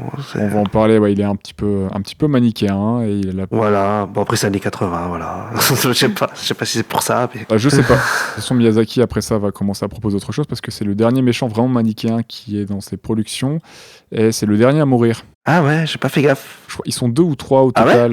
Il y avait le comte de Cagliostro qui meurt dans Lupin. Oui. Musca qui meurt dans celui-ci et je crois qu'il y a un troisième perso. Ils sont 2 ou 3 et puis après ça sera les dans Nausicaa. Je sais plus si dans Nausicaa il y a pas il y a pas un seul antagoniste hein, dans Nausicaa et je sais plus s'il y a un antagoniste qui meurt dans Nausicaa là, j'ai un doute à la fin. J'ai plus ouais. Je me rappelle plus de soldats ou de trucs comme ça, mais et de crues vigilantes là. Il y a plusieurs armées, il y a plusieurs clans, tout ça, mais je sais plus s'il y a un seul perso qui meurt comme ça. Bah sinon, moi, écoute, c'était un plaisir sincère, vraiment une belle découverte, comme à chaque fois Miyazaki, je trouve. Il y a toujours quelque chose d'intéressant à voir. J'ai voyagé autant en Angleterre, dans une Angleterre fantasmée, que les conquêtes des cieux pour retrouver l'Atlantide céleste. C'est un beau film, c'est accessible très jeune, plus que Nausicaa par exemple. sans que ce soit un défaut, bien sûr. Avec de belles réflexions sur l'humanité, notre rapport à la nature, entre autres, et avec plusieurs niveaux de lecture. Et voilà, c'était un régal à voir. Je pense que ce sera très intéressant à revoir de nouveau. Et Oui. ça sera avec grand plaisir. Et confirme. c'était grave cool de préparer d'ailleurs ce film aussi pour cet épisode. Écoutez, c'est quoi votre séquence favorite, votre scène favorite dans le film? Vas-y, stop. Pas tous à la fois. Bah oui, non, mais vous l'avez C'est déjà ça, dit ou tout à Claire, l'heure sur le coup. Ah, dit tout à l'heure. désolée. Ouais, c'est ça de brûler les étapes, hein, tu vois. Il y a un conducteur, c'est pas pour rien. Hein. C'est la scène du robot, du coup? Bah oui, bah pour moi, oui. Sur le coup, c'est la scène du robot. Parce que c'est peut-être le truc le plus épique qui se passe dans le film. Donc, Bah du coup, pourquoi Elle est c'est ta scène marquante, hein. préférée? C'est ça, on sait pas. Parce que c'est triste. Parce que- J'adore, Super. triste. Perd l'ambiance. Ah non, mais c'est ouais, il y a à ce moment-là, il y a tout quoi. C'est épique, c'est triste. D'abord c'est la guerre là. Enfin, quand il se réveille, il fout la merde partout et qu'il monte les escaliers. Il fait un peu flipper quand même le truc. En plus, le design du robot, il est vraiment. J'aime beaucoup moi le design du robot du golem là. Repris du Dans design de l'épisode robot de qu'il a Lupin, créé je crois. C'est ça. pour Lupin, l'épisode Ouais. 155 pour être précis. Ouais, la vache. Les références sont bonnes. Ouais. Et ouais, qui a un côté un peu rétro, robot rétro qui est très sympa, j'aime bien. Et ouais, bah, il marche doucement, un peu comme un Terminator, quoi. Il fout le feu partout, voilà. Quoi. Ah ouais, hein. J'adore J'aime bien vos ça. refs. Ouais. Ouais, je verrais bien de Schwarzy dans la puta, justement, marcher tout nu, ralenti, Ouais. Et ouais. Et non, mais parce qu'à l'époque, tu le vois te réveiller et tout, et bon là je le savais, mais quand je l'avais vu la première fois, je me doutais pas que ça m'allait me mettre pas bien, que en fait il meurt, tu vois, sur le coup. Ouais. Je pensais pas que m'attacher au truc, au final tu le vois pas longtemps, mais tu t'attaches quand même au truc, donc au robot, donc c'est que c'est plutôt bien raconté, plus tout par l'image et la musique, quoi. Donc Oui. c'est ça qui est fort, quoi. C'est la manière dont c'est amené. Tu sens qu'il a pas le choix, en fait, qu'il obéit à. Qu'il Bah, obéit il à a un été précepte, qui programmé répond. pour ça, ouais, et, c'est le but de sa vie, quoi. Enfin, ouais, c'est... et qu'à côté, il protège le cheetah parce qu'il a des gestes doux. Il la prend dans ses bras, il est pas brusque avec elle. Ouais. On dirait, ça fait un peu grand enfant en fait, ou ça fait un peu Kong aussi. C'est vrai que par moment, il comprend pas trop la situation. Lui, on le réveille, on le tabasse, mais il se rend compte qu'il doit protéger le cheetah. Enfin. Ouais, Ouais. il y a cette dissonance-là qui, je pense que c'est aussi pour ça que ça nous crée une empathie chez le spectateur. Ouais. Et toi, Claire? Eh ben écoute, ouais, du coup, je me doutais un petit peu qu'on allait tous être vraiment, voilà, touchés, émus par cette scène. Donc, bah, je fais pas exception à la règle, hein, clairement. J'étais en PLS, hein. Ah, moi, j'ai jamais dit que j'avais été ému par cette scène. Hein. Moi, j'ai pas d'émotion, ok. J'ai zéro émotion, hein. Je suis Pas un de robot. cœur. Mais oui, enfin, cette scène est très intense. Enfin, et puis le fait qu'il y a cette dévastation par les flammes et tout, il y a quelque chose de très puissant, même avec la musique, cette musique un peu guerrière, avec les corps, enfin les trompettes et tout. Enfin, bref, c'est incroyable. Mais du coup, voilà, j'ai essayé de repérer d'autres moments aussi, parce qu'il y en a forcément dans le film qui m'ont touchée. Il y a la scène notamment, je sais pas si vous vous souvenez, donc, qui précède le moment où Pazu et Cheetah vont s'échouer un peu sur la Puta, où ils sont pris en fait dans la tempête, donc dans leur petit vaisseau. Oui. En fait, pendant un instant, donc entre les éclairs de l'orage, en plus c'est trop beau parce que les éclairs ils prennent la forme de dragon et tout. Enfin, je trouve ça vraiment magnifique. Et pendant un moment, en fait, entre ces éclairs-là, Pazu, en fait, il vit un peu comme un instant hors du temps. En fait, il croit voir son père. Enfin, il y a une sorte de vision du vaisseau de son père, etc. Et il y a un gros plan du coup sur le visage de Pazu qui se fige. Mais ça dure quelques secondes, hein, c'est vraiment subtil et son visage un peu en noir et blanc, en plus un peu décoloré, genre un peu. La musique, je crois qu'elle s'arrête même à ce moment-là et ça dure quelques secondes. Un peu comme la photo de son père, la photo de la Puta qu'il a prise. Ouais. Ouais, comme s'il sentait qu'il arrivait, tu vois, à son but. Et j'ai trouvé cette scène à la fois, enfin, très belle, même si c'est très bref, ça m'a vraiment touchée. Et ça m'a marqué, quoi. Donc voilà, cette petite scène-là, elle était très belle. Je suis en Et train de la aussi, revoir, là. et aussi la scène qui suit, en fait, la scène de la découverte de l'île de la Puta par Ouais. Cheetah et Pazu. Genre, j'ai vraiment, enfin, je sais pas, j'ai du mal à expliquer pourquoi, mais ça m'a vraiment beaucoup, beaucoup touchée. Le paysage avec toute cette faune, cette flore, les couleurs beau, hein. vives, hein, enfin typiques des paysages aussi de Miyazaki, tout bleu, vert, enfin des couleurs pétantes comme ça qui sont belles, qui sont rassurantes. On sent Juste que après c'est l'orage qui a tout pété, Exactement, qui était noir, voilà, après donc, la c'est route ça. d'éclairs, la grisâtre. Ouais, Ah, l'apaisement magnifique. après la tempête, hein, ouais, c'est ça. Et on sent que c'est un endroit où la nature, elle a émergé, en fait, elle s'est réappropriée l'endroit. Et puis il y a l'apparition de ce fameux robot géant, cette figure et ce symbole protecteur de la nature, en fait, hein, qui marche doucement, qui est imperturbable et qui vient du coup déposer une fleur donc, sur la tombe. Alors, je sais pas si j'ai bien compris, on dirait la tombe du temple déchu de Laputa anciennement. Enfin, je sais pas trop ce que représente cette tombe, mais ça a l'air d'être important dans les souvenirs, en tout cas dans l'histoire Peut-être. de Laputa. Peut-être des ancêtres de la famille, ouais. Ouais, peut-être. Et vraiment, j'ai ressenti une grande mélancolie. Enfin, je sais pas, il y a quelque chose de très beau qui émane de cette scène et j'étais très touchée. La musique est magnifique et je sais pas, ce personnage du robot m'a vraiment beaucoup touchée avec les petits animaux enfin, parce qu'à un moment, Chita, elle se demande mais il doit être triste, il est tout seul, etc. Et puis Pazu, il le regarde, il fait mais non, regarde, il a des amis. En fait, il prend soin de la nature, il prend soin des animaux. Et Oui. j'ai trouvé ça beau. Enfin, vraiment, ça m'a touchée. C'est peut-être un peu simple, mais j'ai trouvé cette scène très très belle et très poignante. Et ces petites bestioles reprennent le design de Teto, qui vient de Nausicaa, qui est une sorte de renard écureuil, du coup que l'on voit jouer dans Laputa sur les Sentinelles. C'est le compagnon de Nausicaa dans Nausicaa, la vallée du vent, Ça, j'avais vu, ouais. J'ai retrouvé ces bestioles-là. qui est tout aussi adorable. Ok, d'accord. C'est super Et toi séquence. Hein. Le Les choix héros. est un peu dur. Hein. Bah ouais, j'imagine. Alors moi, contre toute attente, je vais parler de la séquence du robot, qu'on n'a pas encore abordée. Non, je déconne.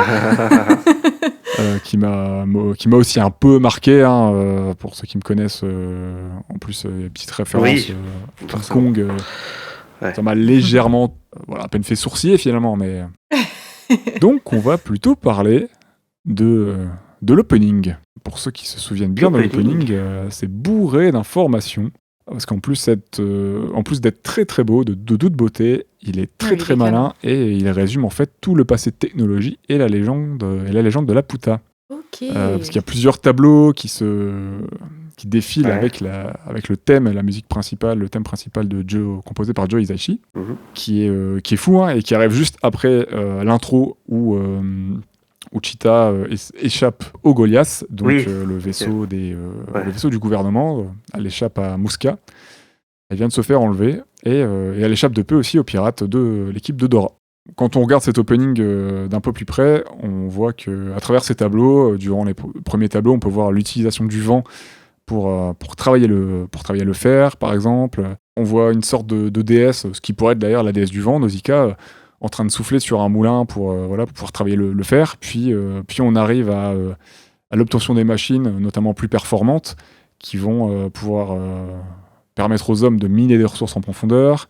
Puis on arrive à l'industrialisation avec la création d'usines comme les fonderies, jusqu'à une nouvelle maîtrise de l'air en prenant l'homme a pu prendre son envol en quittant les terres devenues polluées pour vivre dans les cieux à bord de vaisseaux et de cités volantes pour, sur les tableaux suivants, ensuite décliner un jour, détruit par ces mêmes cieux et peut-être aussi la folie des hommes.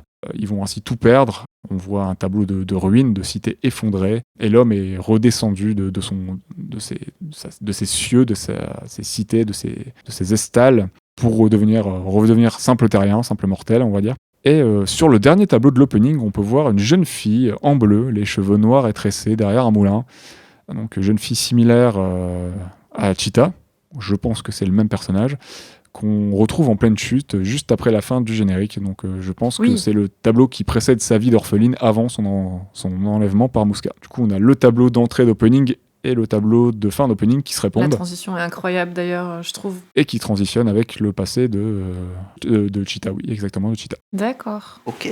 Tout ça rythmé par le vent et la musique Joe Hisaishi. Et je trouve que c'est fou, c'est un super opening. Mais ça, tu le comprends plus quand tu le C'est regardes ce une que j'allais deuxième fois, dire, sur le ouais, coup. sûrement. Si tu le regardes vraiment bien, Ouais. ça peut te montrer un peu les bases, parce qu'en plus t'as le titre Laputa qui se met au début et tu peux le comprendre au fur et à mesure en fait du film. Mais c'est plus compréhensible quand t'as Ouais. un peu plus bien sûr, hein, quand t'as un peu plus d'infos et quand t'as déjà vu le film. Moi T'as j'ai le pu le background. regarder au ralenti, le générique, et j'ai lu des trucs dessus, donc ça aide, c'est sûr. Ah, voilà. J'avais pas compris ça au premier visionnage. En vrai, dans les scènes, j'aurais pu dire la scène de course-poursuite aussi, qui est Très très sympa, sympa. ouais. D'ailleurs, qui était très vendue dans les... Parce que j'ai regardé les anciennes bandes annonces de l'époque, et c'était souvent les images là que tu voyais les pirates sur les rails, là, en train de courser Chita et Pazu et tout, tu vois. T'as beaucoup d'action, t'as de la comédie et tout dans le film, hein, donc c'est pour ça que c'est un film très Je pense que c'est une bonne porte d'entrée pour découvrir l'univers de Miyazaki. Ouais, je pense aussi, ouais. C'est un film que tu peux regarder très jeune. Hein. C'est assez accessible. Ouais. En plus, par le lien des enfants, tu vois, notamment. Et le ton léger de certaines scènes. Oui, aussi. Un peu cartoonesque. Ouais. Genre, la course-poursuite sur la ligne de chemin de fer, on peut avoir des propos graves derrière, mais elle est assez humoristique, finalement. Ouais, je suis d'accord. Elle est très, très légère dans son approche. Pour les personnages, est-ce que tu voulais nous parler un petit peu des persos Je sais que Claire t'a fait une petite liste, un petit listing et une petite description des personnages. Ah bah on va partir sur sa liste alors. Tout à fait. Nous avons tout d'abord Pazu, qui est un jeune mineur et orphelin, donc fougueux, courageux, intrépide, le cœur sur la main, et qui se lie donc d'une amitié profonde avec Chita. Lui, il rêve de parcourir le ciel à la recherche de Laputa, dont son père explorateur avait réussi à prendre une photo lors de l'un de ses périples. Et bon, il est doublé par Mayumi Tanaka en VO, Olivier Martré en VF. Voilà. Enfin, nous on l'a vu en VO, mais je sais pas ce que vous la VF, mais... Je ne sais pas du tout. J'ai regardé un peu en VF. Moi je crois que la première fois je l'ai vu en VF d'ailleurs. Ouais. Non, c'était bien, ça m'a pas choqué. Là on va pouvoir parler de 2 persos féminins. Ouais. Le petit point perso féminin très fort et positif, comme à l'habitude de chez Miyazaki, mais là c'est que son 3e film. Ça fait 2 films maintenant, parce qu'après Nausicaa, où t'as Nausicaa, c'est vraiment le personnage principal. Là, on a 2 persos, on va dire, centraux, qui sont Pazu et Chita, et on a un 3e personnage très très fort, qui est Dora. Mais bon, je pense qu'il faut souligner la force de ces persos féminins, parce qu'ils courent pas, ça court pas les rues, mine de rien. On peut le préciser, en effet, c'est clair. Bah oui, donc on a Chita, qui est également une jeune orpheline, donc détentrice d'un collier qui est fait à partir d'une pierre volante, et qui se trouve être en fait l'une des héritières de la cité volante, Laputa. Elle a été enlevée, donc comme on expliquait, par une organisation mystérieuse qui travaille avec l'armée, qui est dirigée par Muska, avant de s'échapper et de tomber en fait du vaisseau dans lequel elle était retenue. Et elle tombe littéralement dans les bras de Pazu. C'est une jeune femme téméraire et bienveillante, courageuse, déterminée, vraiment. Enfin, c'est un personnage fort. Voilà, qui, en fait, je trouve qu'il n'est pas caricatural parce qu'à la fois, c'est un personnage qui embrasse clairement sa féminité aussi. Mais voilà, c'est une jeune enfant. Enfin, elle est aussi très sensible, elle a des émotions, etc. Mais je trouve que c'est pas caricatural en mode, c'est la fille, donc elle pleure et elle a des émotions en mode... Pazu, machin, etc. Enfin, il y a des scènes où elle est inquiète pour Pazu, etc. Mais à contrario, il y a des scènes où Pazu est inquiet pour elle aussi. Et genre, elle n'est pas juste déterminée par ça, en fait. C'est tout un ensemble qui font d'elle un personnage entier. Et elle dénote pas par rapport au reste des personnages. C'est vraiment un personnage principal très, très cool.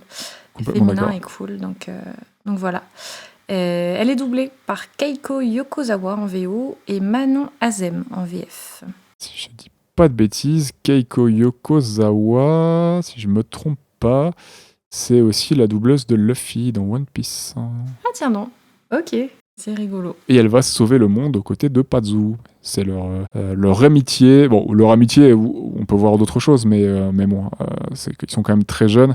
Mais c'est la force de leur duo et leur courage qui va leur permettre de transformer Laputa, de transcender un peu Laputa et de mettre Muska de côté, de s'en débarrasser et de sauver sûrement la Terre. Absolument. Et comme tu le disais si bien, il y a un 2e personnage féminin très fort à l'écran, donc qui est Dora. Ouais. Qui est très cool. Donc c'est la grand-mère, on va dire, parce que c'est un peu une apparence de grand-mère. Je crois qu'il l'appelle grand-tante dans le film, je sais plus, mais donc qui est à la tête d'une bande de pirates des airs. Donc elle est ingénieuse, elle est forte de caractère, persévérante, un peu bornée, énergique, solide, imprévisible. C'est celle qu'elle elle incarne, elle incarne vraiment une figure aussi rassurante et maternelle pour nos jeunes héros. Nos jeunes héros. Zéro, mon héros. Héros. Voilà. Qui vont du coup se lier d'amitié avec elle et puis sa bande de branquignoles qui sont aussi attachants. Donc voilà, elle est doublée par Kotoe Hatsui en VO et Perrette Pradier en VF. Sa bande de pirates, d'ailleurs, elle n'est pas sans rappeler celle de Porco Rosso, qui sont un peu des bouffons, des pirates au grand cœur, qui sont pas si méchants que ça, finalement. Je trouve que Dora, c'est un personnage très intéressant, puisque c'est une femme forte, elle est aussi mère et leader des pirates. Donc elle a quand même mine de rien plein de casquettes et elle contrebalance complètement le pouvoir exclusivement masculin dans le gouvernement problématique représenté par Mouska et les militaires. Et c'est le seul perso de pouvoir qui est à sauver parce que tous les personnages de pouvoir autres sont des hommes et c'est des raclures. Oui, c'est clair. D'ailleurs, ils l'appellent tous maman dans le film, c'est vrai, hein, toute la bande de pirates l'appelle maman, Oui. mais est-ce que c'est vraiment ses fils ou pas? Parce Alors je suis apparemment pas elle est sûr. veuf, Ouais. Dora, donc certains des pirates pourraient être ses enfants, je crois. Je crois que c'est ça. Je crois, si j'ai bien compris, que certains sont ses enfants, d'autres c'est leur grand-tante, ils sont un peu adoptés entre guillemets. Ouais, d'accord. Et Papy Pomme, dont on parlera un tout petit peu après, par exemple, n'est pas son mec. Hein. C'est le compagnon de route, quoi. C'est un des pirates qui est C'est qui pas travaille Papy avec elle, Pomme, quoi. c'est Pépère, attention. Il y a deux. Il y a deux Pépère, pardon, oui, personnages, Pépère, le mécanicien de de vaisseau, Papy. pardon. Excuse-moi. Papy Papy Pomme, c'est celui qui est un autre grand. dans la grotte, ouais. C'est ça, ouais. Mais oui, apparemment, Ah oui. elle est mère et veuve. Voilà, Dora. Ok, bah après, donc l'autre personnage qu'on voit beaucoup à l'écran, hein, c'est donc le principal antagoniste du film, comme on disait, qui se dénomme Mouska. Donc Comme le il vin. est à la. Comme le vin. Ouais. Il y a un vin qui s'appelle Mouska. Ah, ok, non. J'en ai marre. Mouska. Je l'ai pas, du moi, sur le muscat, coup, en fait. mais bon, Je ok. l'avais pas, mais je. C'est une variété de voilà. raisin Voilà. qui donne du vin. Ah, ok, bah, non, mais je l'avais pas quand même, tu vois. Excuse-moi, je t'ai troublé, donc Ouais, principal tu antagoniste m'as du troublé, film. avec tes talents de œnologue, voilà. Et Donc, mon humour, oui. surtout. Voilà, pardon. Ouais, un humour comme on n'en fait plus. Du Capan. Donc, oui, à la tête de l'organisation mystérieuse liée à l'armée, donc qui sont aux trousses de Cheetah, dans le but de récupérer le collier. Hein. Donc, lui, il est en réalité aussi un des héritiers de l'île Laputa. Donc, lui et Cheetah, ils font partie de deux familles. Enfin, une famille à la base qui s'est un peu éloignée, je crois. Enfin, il l'explique à un moment dans le film. Donc, ce sont, j'imagine, des parents lointains. Donc, tous les deux héritiers de Laputa. Donc cependant, il n'est pas du tout comme Cheetah, hein, puisque lui, c'est quelqu'un dont les desseins sont sinistres, égoïstes. Il est avide de pouvoir, comme on le disait. Il a un seul but, c'est de reprendre le contrôle sur Laputa et sa technologie ultra avancée pour clairement dominer le monde, hein, on va pas se mentir. Encore Donc, un consanguin défaillant. Donc voilà, pas ultra sympathique finalement, ce Non. bon monsieur. Il est doublé par Minori Terada en VO, Pierre Tessy en VF, et alors j'ai pas réussi à vérifier vraiment l'info, parce que bon, j'ai pas recherché outre mesure, mais j'avais lu quelque part qu'apparemment il était doublé en anglais par Marc Hamill, alors Ah, des je barres. sais pas, j'ai pas regardé la version anglaise, mais j'ai vu le truc passer. Info ou intox, je ne sais pas. Très bon comédien de doublage en plus, Marc Hamill. Oui, voilà. Puis après, il y a d'autres personnages qu'on va venir voir à l'écran, comme tu disais, Papy Pomme, donc qui est le vieux mineur qui aime se promener dans les grottes, qui est un passionné des pierres et des roches, et qui est un ami de Pazou, hein, qui est doublé par Fujio Tokita en VO et Yves Barsac en VF. On retrouve aussi notamment le général de l'armée, doublé par Ichiro Nagai en VO et Benoît Alleman en VF. Et enfin, donc Très Pépère, le fameux mécanicien du vaisseau des pirates, Ouais. qui est doublé. C'est Robotnik, c'est ça? Ouais, Ouais, C'est ça. Ok, ouais. c'est vrai qu'on avait fait le rapprochement. Tout On à a fait. la même gueule. Ah bah, Totalement. clairement. Moustache. Clairement, exactement la même tronche. Qui ressemble aussi à celui qui gère les bains dans Chihiro. La grande moustache, celui qui oui, gère pas faux. du coup le four dans les bains pour Mhm. chauffer l'eau et qui fait les mélanges d'épices pour les bains, tout ça. Et il a Ah la même ouais, tronche, ouais, des j'avais longues pas- moustaches et des petites lunettes, sauf que lui il a 40 bras qui s'étendent à des kilomètres. Ouais, de ouf. Toi, tu vas nous faire une théorie comme tous les Pixar sont liés, là, tous les Ghibli seraient liés, machin. Non, je fais pas ce genre de théorie. Par contre, il y a des designs qui reviennent et tout. La répétition, ça c'est sûr, ouais, bien sûr. Pas forcément il répète, mais il a ses marottes, il a ses designs qui reviennent et qui fonctionnent bien et il réutilise. Ah bah quoi. oui, c'est normal. Hein, Il a ses nuages. Mais on n'est Il a pas son comme sur univers. Disney qui reprend ses persos, qui les rotoscope et voilà, c'est pas non plus à ce niveau. Non, c'est vrai. Même si à un moment aussi, il y a un petit perso, la fille du patron Oui. de Pazou, qui vraiment ressemble beaucoup à Pogno. Elle a la même bouille, la même robe rose, les cheveux orange en bataille. Enfin, on la voit quelques secondes à l'écran, hein, mais j'ai tout de suite pensé à Ouais. Pogno. C'est vrai qu'elle ressemble, ouais. Elle a la même couleur et tout. Ouais. Mais c'est pas, t'inquiète, hein, c'est pas le seul perso. Hein. On a aussi, il y a Cheetah qui ressemble à Kiki. Oui, Ouais, bah c'est oui. vrai. Ils ont la même robe, ils ont le bandeau rouge dans les cheveux noirs. Il y a Muska qui ressemble à Curtis, l'antagoniste, le rival de Porco Rosso. Ils ont la même tronche, ils ont la même coupe de cheveux. Et Dora, elle ressemble à Sophie dans le château ambulant. Elles ont la même robe, Ouais, j'y ai couleur de pensé. cheveux, J'y ai un pensé gros à nez, tout Sophie. ça. Ouais. Bah, Ah oui, ok, ouais. globalement, ces grands-mères, elles se ressemblent Ouais, mais pas oui. mal. Elles ont un truc Oui, assez c'est ce que similaire, j'allais même dire. dans Parce qu'il me semble Chihiro, que dans le la château ambulant, il y a aussi sorcière, une autre grand-mère. Oui. Ouais, La sorcière. Et- la une autre sorcière qui et... ressemble aussi un peu. Mm. Sur le coup. à la sorcière Et aussi qu'on voit dans Chihiro, ouais. Oui, et la sorcière dans Chihiro qui a aussi un nez proéminent, une cape bleue par moment, noire. Enfin, C'est ouais, ça. ouais. Ouais. Il Oui, a des- ses trucs, clairement. Bah oui, il y a des... Ouais, c'est ça. Qui reviennent, mais bon. Ça n'empêche pas ces persos d'être indépendants, tu vois, et enfin, finalement... ils sont cool. Tu remarques peut-être le clin d'œil où tu dis « Ah tiens, ce perso, il me fait penser à un tel dans un autre film », mais bon, c'est pas du recyclé, quoi. C'est ce que je veux dire, c'est que... Non. Ça reste des persos à part entière. Peut-être l'esthétique ressemble un peu et justement ça te fait rigoler de dire tiens, elle ressemble à Ponyo ou tiens, machin, mais c'est tout quoi. Et oui, et donc du coup, Pepper, il est doublé par Ryuji Saikachi en VO et William Sabatier en VF. Et voilà, je me suis arrêtée là pour les persos parce que les autres qu'on voit à l'écran. Ouais, je pense que ça suffit. Hein. Avant de passer aux thématiques et tout, je vais vous demander votre perso favori. Ben moi, clairement, Dora. Ah pardon, vas-y, Star, on a commencé en même temps. C'est moi? Mais je crois qu'on allait dire la même chose de toute façon. Ouais, j'ai dit Dora, moi. Je pense qu'on va tous parler de Dora un petit peu. Hein. Ah ouais? Ah merde. Bah, Dora et les robots. Voilà, Dora et pour les moi. robots. Ouais, oui, pas les persos principaux. Non, ils sont très bien, hein, mais Dora m'a quand même fait plus triper que les deux enfants et les robots, parce que les robots, forcément, c'est mieux qu'un enfant. Alors, oui, cette conclusion est... Je développerai pas, comme ça, je vous laisse penser ce que vous voulez. Bon, bah, voilà, c'est objectif, hein, c'est factuel, vraiment. C'est l'objectif, clairement. Mais moi, ce que j'ai bien aimé, c'est quand il y a... merde, le gamin, le garçon, c'est... Pazu. Pazu. Pazu. Oui, Pazu, après, j'ai fait une blague à la con tout à l'heure.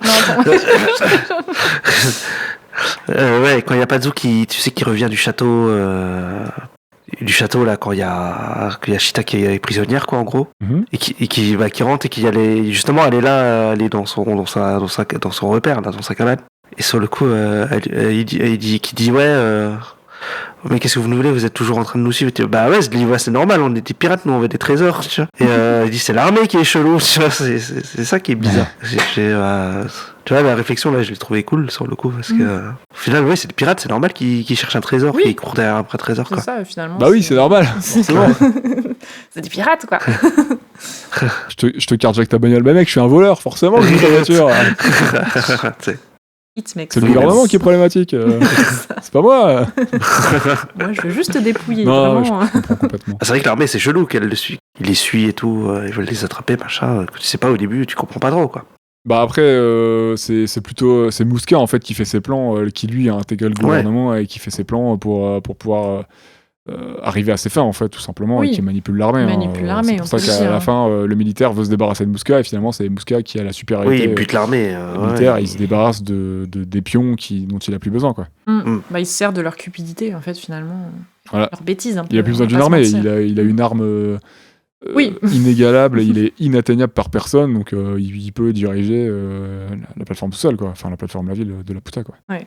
Bah écoute, Claire, ton perso préféré, je crois que c'est Bah Dora écoute, aussi. ouais, je vais pas être originale, je vais dire Dora aussi. Vraiment, Moi non je suis plus. ravie de voir un personnage féminin fort à l'écran, drôle, attachante, déterminée. Et voilà, qui est pas définie non plus juste par j'incarne le bien ou j'incarne le mal. Elle est elle-même en fait, genre elle est pas spécialement bonne ou mauvaise, tu vois, genre les pirates, comme dans la continuité de ce que tu disais, Ista, ils suivent leur but, quoi. Leur but, c'est d'être des humains libres qui volent, voilà, au cours de... Enfin, comment dire, ils suivent leurs envies, leur but de trésors, d'aventures, etc. Et au début, d'ailleurs, tu les prends un peu pour des méchants. Tu dis, bah, qu'est-ce qu'ils veulent à Chita? Pourquoi ils l'harcèlent comme ça, la suivent partout, à la poursuivre, à les mettre aussi un peu en danger de mort à un moment, tu vois, même si c'est pas... Voilà, la De course toute façon, ça commence avec eux qui viennent avec des armes, Ouais. enfin, qui font un attentat terroriste. Bah, quoi, clairement, donc, donc elle est pas forcément catégorisée comme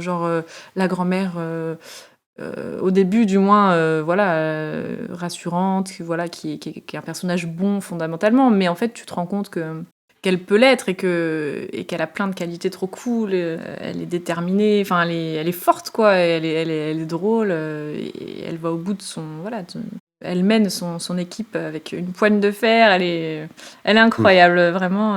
Je l'aime beaucoup.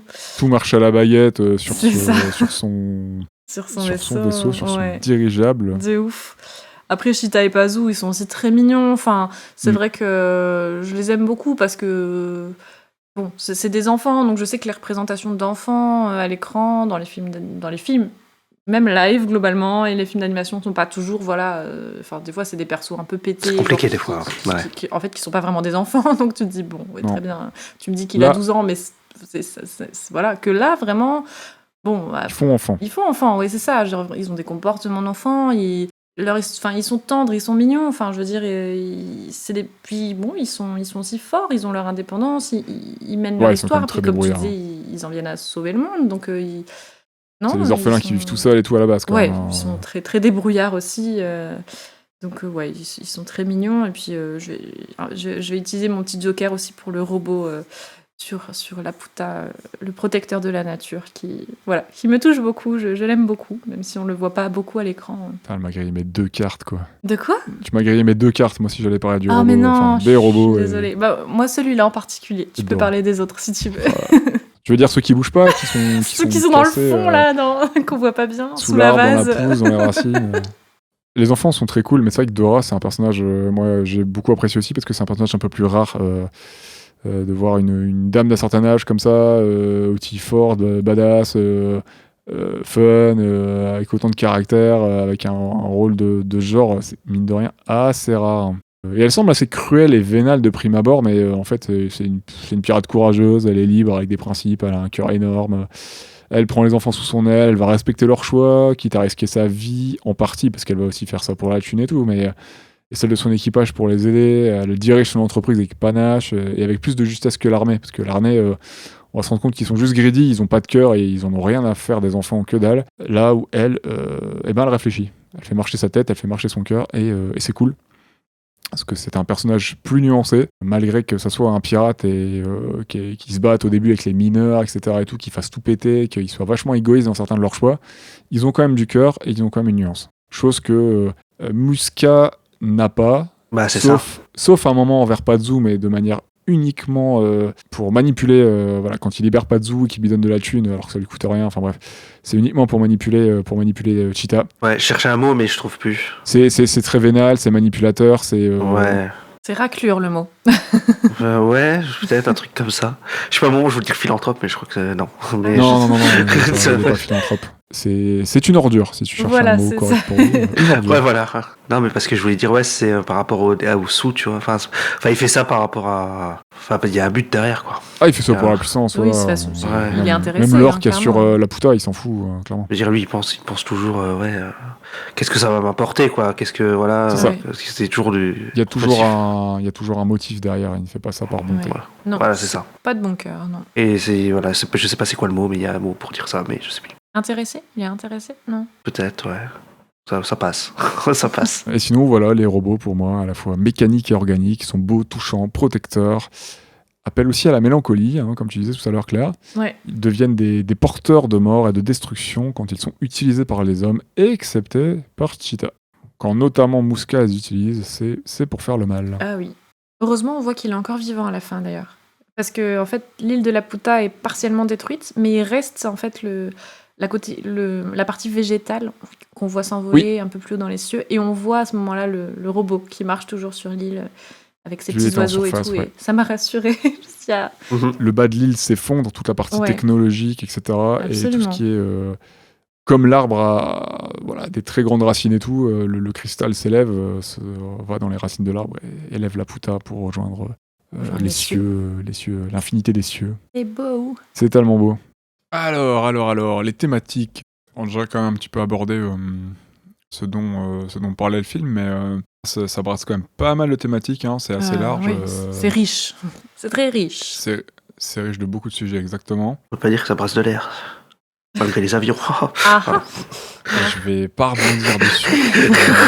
Pourquoi ? Alors, hormis la thématique du brassage de l'air, qu'est-ce qu'on peut mettre en avant Qu'est-ce qu'on peut mettre en avant? On a le passage de l'âge adulte de l'enfance à l'âge adulte, parce que même si Ouais, les enfants clairement. restent très jeunes, à la fin du film, ils sont vraiment, vraiment plus les mêmes. Hein. Déjà qu'ils sont plutôt Ils ont 40 ans. très, très, très débrouillards. Ouais, voilà, ils prennent 40 ans d'un coup. Quoi. Ils sont plutôt très, très débrouillards dès le début du film. Notamment Ouais. Padou qui travaille à la mine, mais à la fin, Oui, voilà, c'est quoi, c'est clair, ils ont oui. passé une sacrée étape. Donc ils sont contraints d'évoluer face à leurs événements, hein, parce que bon, Padou vit seul, il travaille dans un milieu ouvrier, il est mineur, il se construit même un aéronef, hein, c'est ouf quand même, Il est mineur aux deux sens du terme, d'ailleurs. aux deux sens du Voilà. terme. Ah oui, c'est vrai. Et Cheetah, voilà, elle est traquée par son passé, elle va devoir comprendre et accepter son lourd héritage, hein, donc celui d'héritière de Laputa, et elle va devoir prendre une décision concernant Laputa.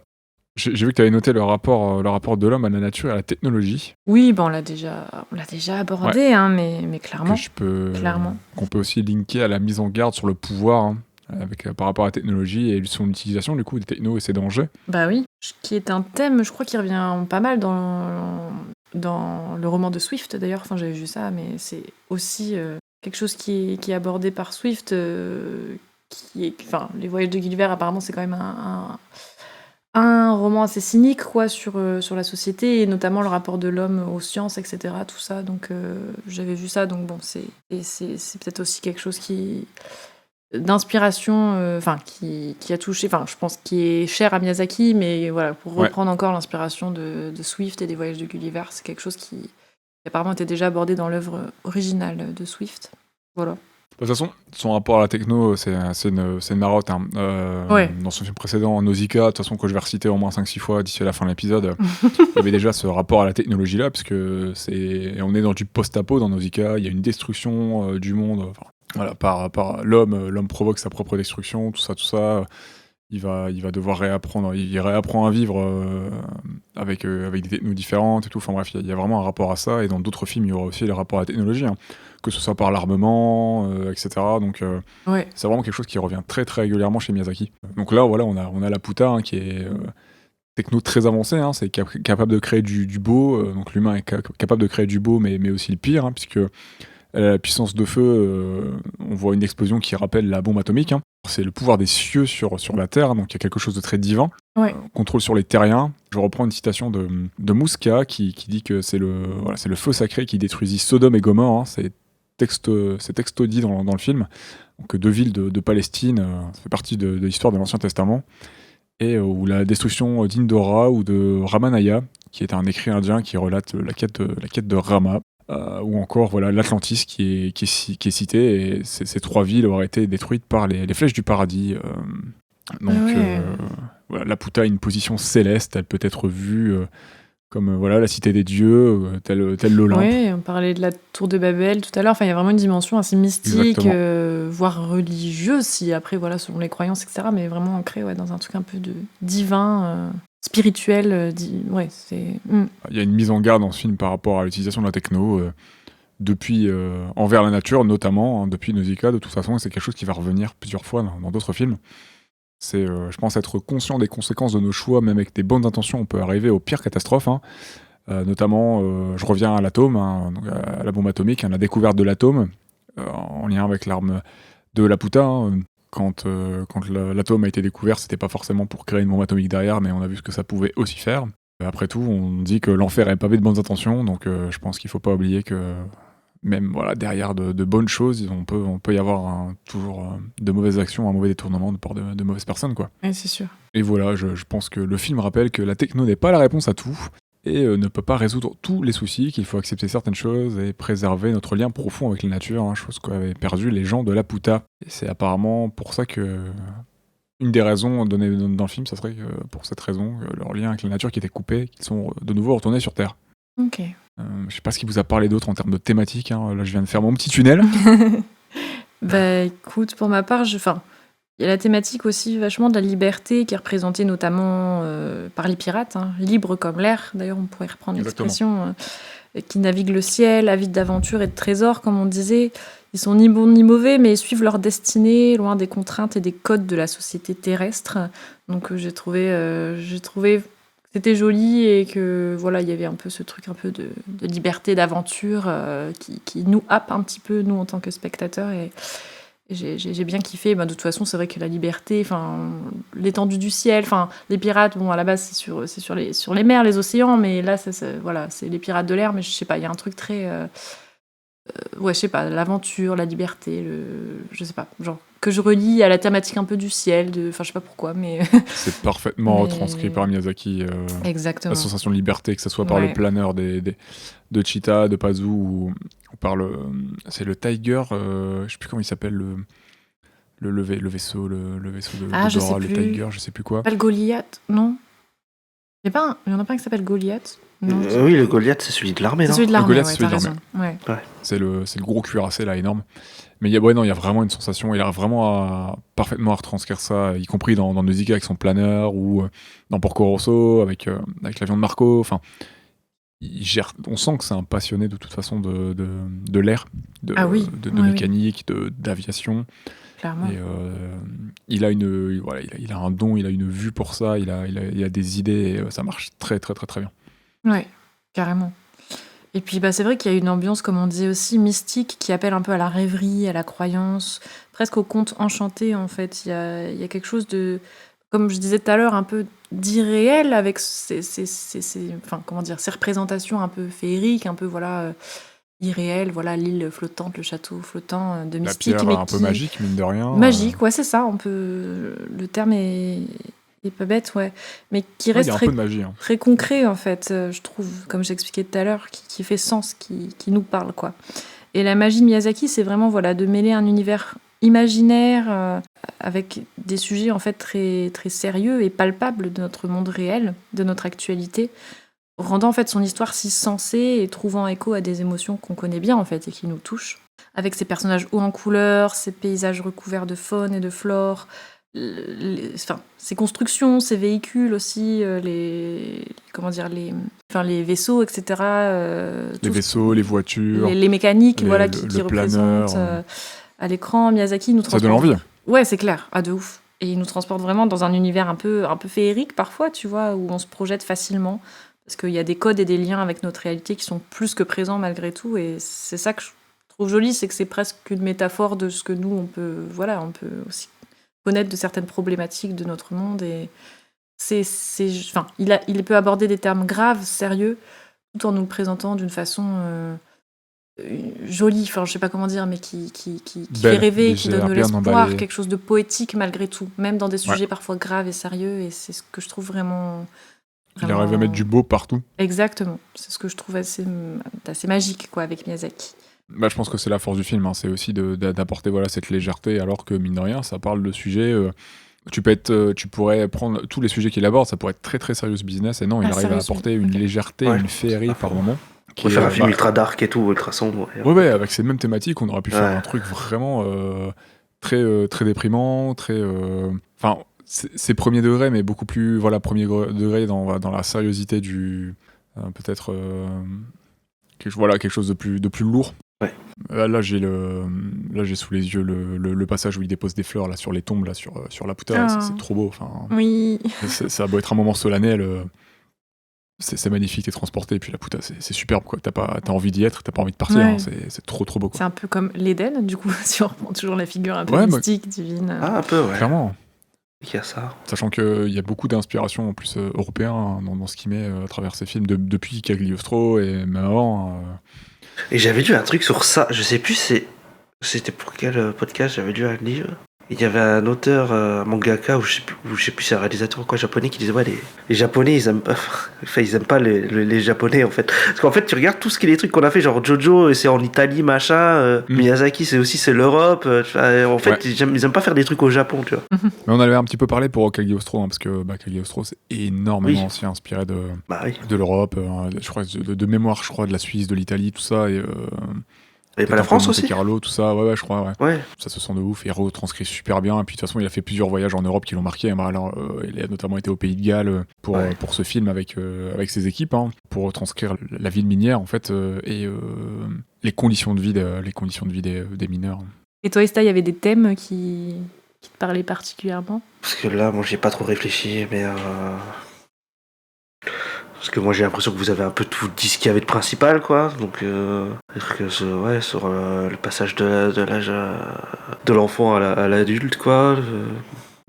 Ou sur le vol et tout, parce que bon, t'as plein de d'engins volants tout le long du film. De Ça, ouf. De ouf. ça se passe pratiquement toujours dans les airs. Je sais pas trop. Ah si, j'avais parlé un peu, moi, au tout début du podcast, j'ai parlé d'héritage, il y a ça, quoi. Oui, c'est Le poids vrai. de l'héritage, ouais. ouais. Ah ouais. Ouais, le poids de l'héritage, ouais, sur le coup, parce qu'au final, elle a rien demandé, elle. Sur le coup, elle. C'est vrai. Chita. Non, c'est clair. Et là, elle sait même pas pourquoi on la poursuit et tout, sur le coup. Oui. Elle le sait que quand elle lui montre le robot et tout, en fait, au final. Quand elle lui explique. Quand l'armée la kidnappe et lui explique, quoi. Ouais, elle a les PTSD qui remontent et. Ah, ça y est. Ouais, petit flashback, genre. C'était donc ça que voulait dire ma grand-mère quand elle me disait des paroles insensées. Ouais. Je comprenais pas ce qu'elle voulait dire. D'ailleurs, enfin, anecdote, mais ça m'a fait trop rire à la fin, genre que le truc pour genre détruire l'île, c'est genre un mot, tu vois, alors que Oui. la formule pour pour activer la pierre, c'était quand même voilà une petite phrase quoi, dans une langue qu'on ne comprend pas.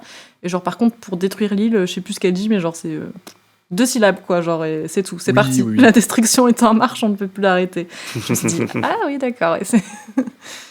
Ah, t'as activé le programme, bim. Mais c'est ça, si par erreur tu Y a pas de dis sécurité. une onomatopée comme ça, genre et merde, qu'est-ce qui se passe? Tout est en train d'exploser.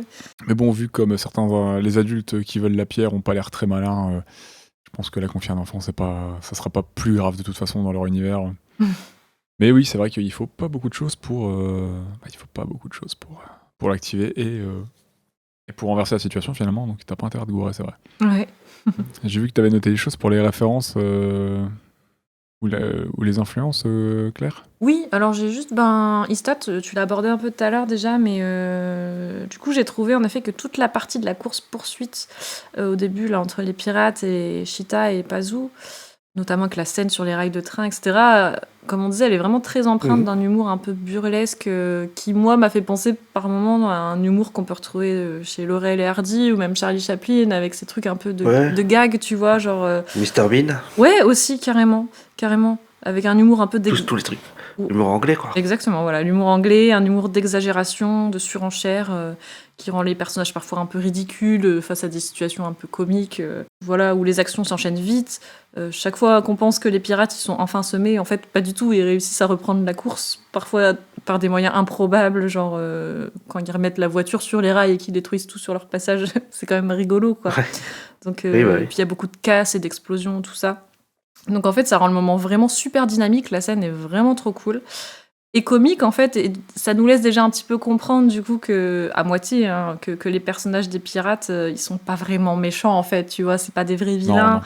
Non. C'est plus une bande voilà, de joyeux lurons, déjantés, comme on disait, qui répondent à l'appel de l'aventure, voilà, de leur nature de pirate en fait, mais que comme la scène est vraiment présentée voilà, avec un aspect aussi comique, tout ça, tu te dis bon, ils ont pas l'air, ils sont un peu offensifs au début, tu vois, et tout, mais tu te dis bon, ils explosent voilà, toutes les c'est pas...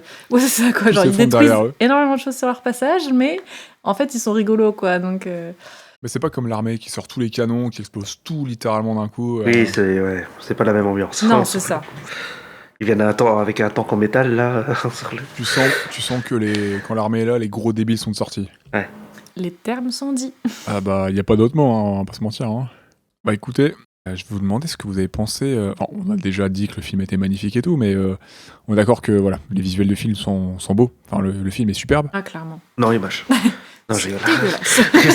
Hormis. J'ai vomi des yeux. On va mettre ça de côté. Non, Claire, on trouve que c'est beau. Ouais, clairement. Non, voilà, le film est vraiment magnifique. On doit la DA à Nizo Yamamoto et à Toshiro Nozaki. C'est de la 2D traditionnelle hein, sur cellulo et presque 70 000 cellulos ont été utilisés pour le film. C'est beaucoup. Hein. C'est pas mal. C'est pas mal du tout. Pour les incultes comme moi, c'est quoi un cellulo ? Alors un cellulo, je crois que j'en avais parlé peut-être dans un des précédents épisodes. En fait, c'est, je vais schématiser ça de manière très très grossière. C'est comme un calque. On est d'accord que c'est c'est toutes les feuilles là que tu les bouges et puis ça fait bouger l'image là. C'est ça. Alors, en fait, c'est une feuille. Pour ceux qui connaissent un peu Photoshop et tout, c'est comme l'utilisation des calques. Hein, ça permet de superposer des couches, des personnages sur des décors et tout. Et en fait, c'est des feuilles transparentes, plastifiées, sur lesquelles tu viens peindre.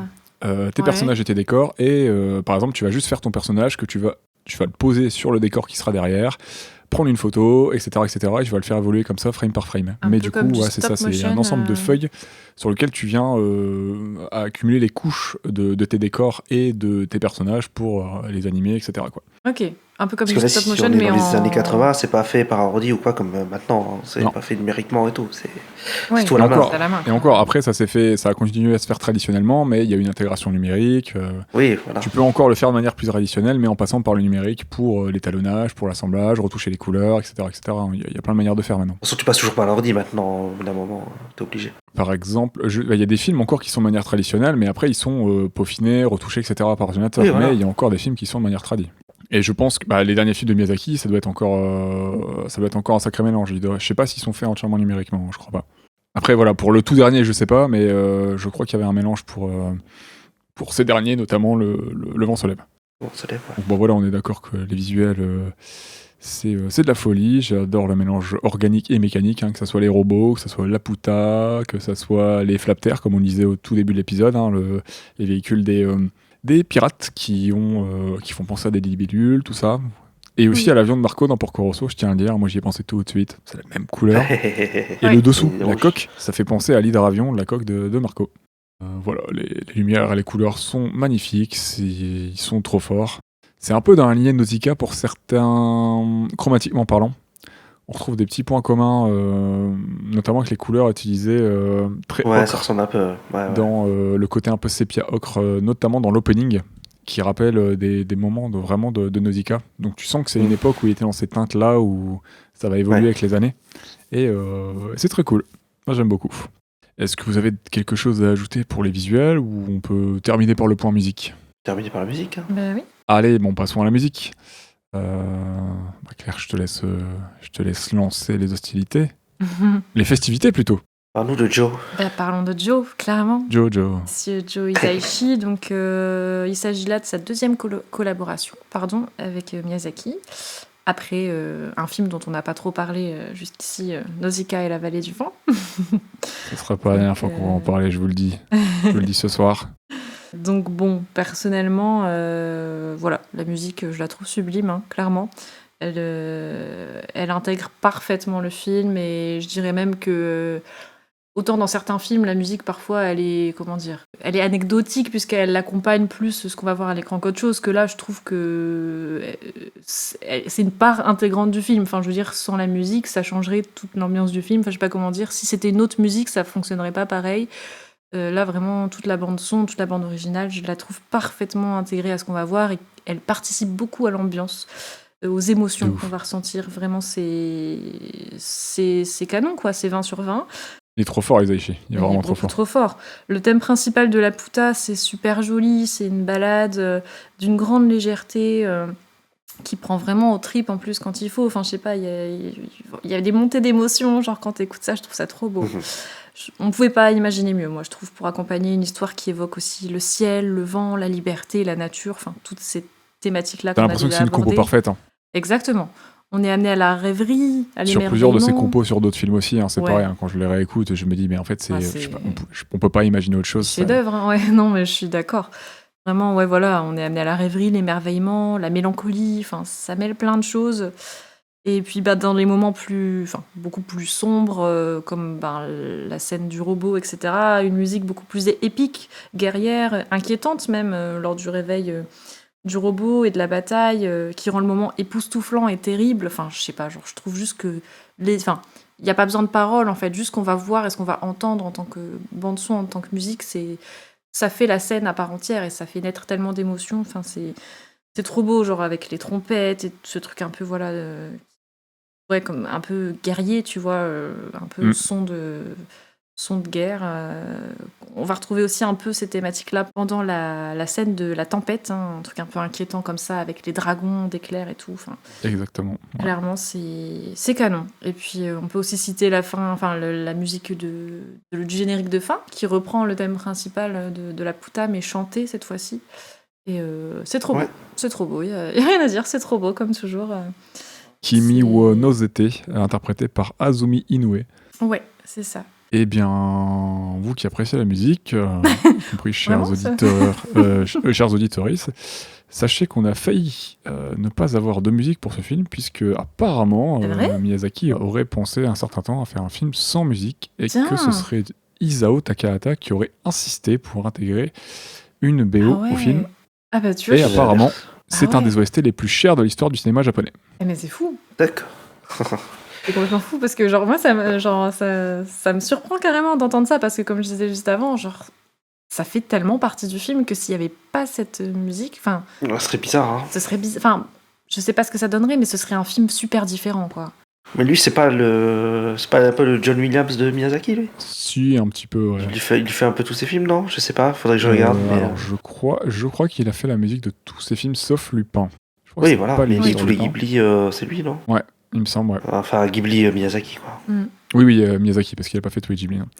Et voilà, c'est dans cette continuité d'une totale tuerie de Nausicaa, je trouve. Le Château dans le ciel, c'est... voilà, c'est vrai qu'on peut pas imaginer ne pas avoir de musique pour le Château dans le ciel après toutes ces années maintenant, quoi.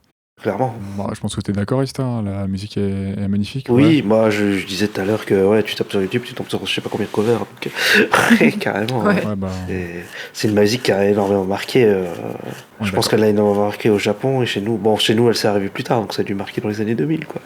bah, vu qu'il y a 900 000 personnes qui sont allées voir au cinéma, je pense que ça a plutôt intéressé les gens. Ouais. Et bah, c'est super bien. Dès que j'entends le thème principal, moi j'ai envie de voler, survoler une île flottante, de sauter d'île en île. Enfin, c'est Chevaucher de la ton folie. dragon.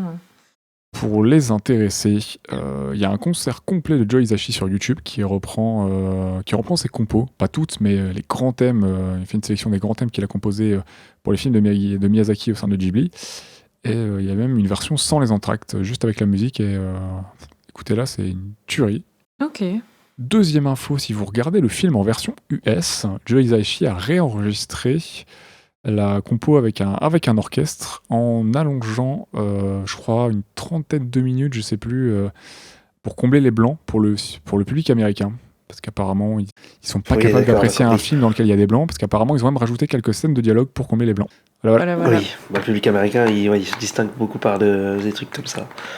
Comme l'histoire avec Parasite, qu'ils avaient du mal avec les sous-titres, quoi. Bon. On en avait déjà cité une phrase, une ligne de dialogue qui avait été rajoutée pour Kiki. Enfin voilà quoi. Je vais pas émettre de jugement, mais Oui, je me souviens. Ne nous lançons pas Voilà. dedans, mais on voit où tu veux en venir. bon moi dès l'ouverture, hein, dès l'opening, je parlais de l'opening d'une de mes séquences favoris du film, et la musique elle est, c'est le thème de la Puta qui démarre. C'est une tuerie, c'est magnifique. Et je crois avoir décelé un petit truc. Je sais pas si c'est un clin d'œil, si c'est une marotte, si c'est volontaire ou pas, mais je crois avoir décelé à la fin du générique d'intro. Ça se conclut par 3 petites notes qui semblent être des notes de piano ou de guitare, mais je crois que c'est du piano. Et elles semblent être les mêmes que celles au piano qui donnent le tempo dans le thème de Nausicaa. Et j'ai beaucoup trop écouté ce putain. thème. Voilà. Le mec a l'oreille absolue, quoi. Je sais pas si j'ai l'oreille absolue, mais j'ai beaucoup écouté le thème de Nausicaa. Et les Pour 3 ça. petites notes à la fin, j'ai fait... il y a un Ok. truc Je là. connais. Ça, je connais. Ces 3 notes-là, là, Ça me dit quelque chose. elles sont bien distinctes un peu après l'intro de la musique du thème principal de Nausicaa. Après que l'orchestre est terminé, la musique se coupe et t'as 3 petites notes qui viennent lancer le tempo, et voilà, c'est reconnaissable tout de suite. Ouais. Et ça peut être rien à voir, ça se trouve c'est complètement involontaire. Oui, Mais bon, peut-être que ça vient pas de là, mais genre totalement autre chose. c'est peut-être un pattern qui revient, il y a des petits morceaux qui se ressemblent un petit peu. Bah oui, non mais oui, bien sûr.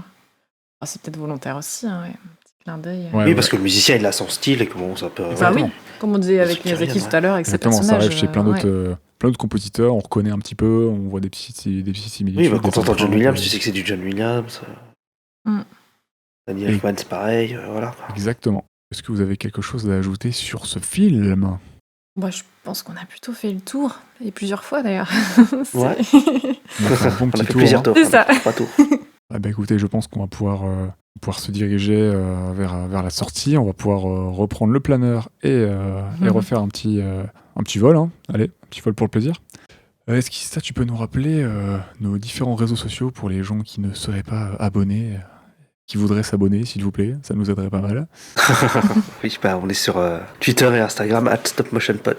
N'hésitez pas à nous mettre 5 étoiles sur Apple Podcast, Spotify, et s'il y a d'autres plateformes sur lesquelles on peut être noté, auxquelles on n'a jamais pensé, Bah écoutez, Ouais. n'hésitez pas, ça nous aidera pour le référencement. Sur Marmiton.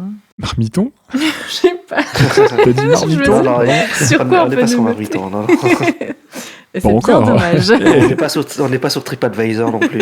Un jour, peut-être. On sait déjà ce qu'on va faire pour le prochain épisode, bien sûr. Lequel d'entre vous veut annoncer le prochain épisode? Vas-y, stop. Alors attends, faut que je regarde sur C'est moi qui choisis ce film, je crois, en plus, d'ailleurs. Dans le prochain, Dragon. c'est... Oui, c'est celui-là. Oui, c'est celui-là. Oui, donc le prochain film, ce sera How to Train a Dragon, ou Dragon, en fait. Voilà. Ça va plus vite. Dragon. Cache ta joie. Pourquoi Donc, je sais pas, t'as Je dit... suis content, genre- moi j'aime bien. T'as dit dragon en mode blasé, super l'ambiance. Non, parce que c'est vrai, j'ai dit How to Train a Dragon. Donc, le film des studios DreamWorks, sorti en 2010. Ouais, et d'ailleurs, on n'a jamais parlé de DreamWorks dans ce podcast, donc Ah, Pas encore. une première. Ok. ça va être intéressant. Bah, j'espère, je sais que ça va être intéressant, le film est très cool, et ça va être un plaisir de le revoir et d'apprendre Ouais. des choses dessus. Yes. N'hésitez pas à aller faire un petit tour du côté d'Ultimates pour les gens qui ne connaîtraient pas. On a sorti un épisode très récemment sur Cowboy Bebop, la série originale. Bah, merci pour cet épisode, hein, Claire et Aïsta. C'était très cool de faire un nouvel épisode sur un film aussi chouette avec Oui. vous. Merci à vous. Toujours un plaisir. Merci de m'avoir invité. Bah écoute, Dorian, tu viens quand tu veux. C'est vrai que c'est pas souvent là, Toujours un toi, plaisir. finalement. Merci de nous avoir écoutés et on vous dit à très vite. À bientôt. Salut. Bisous. La bise. Allez, à très vite dans les airs avec un prochain film. Ciao, ciao. あの地平線輝くのはどこかに君を隠しているからたくさんの日が懐かしいのはあのどれか一つに君がいるからさあ出かけようひとき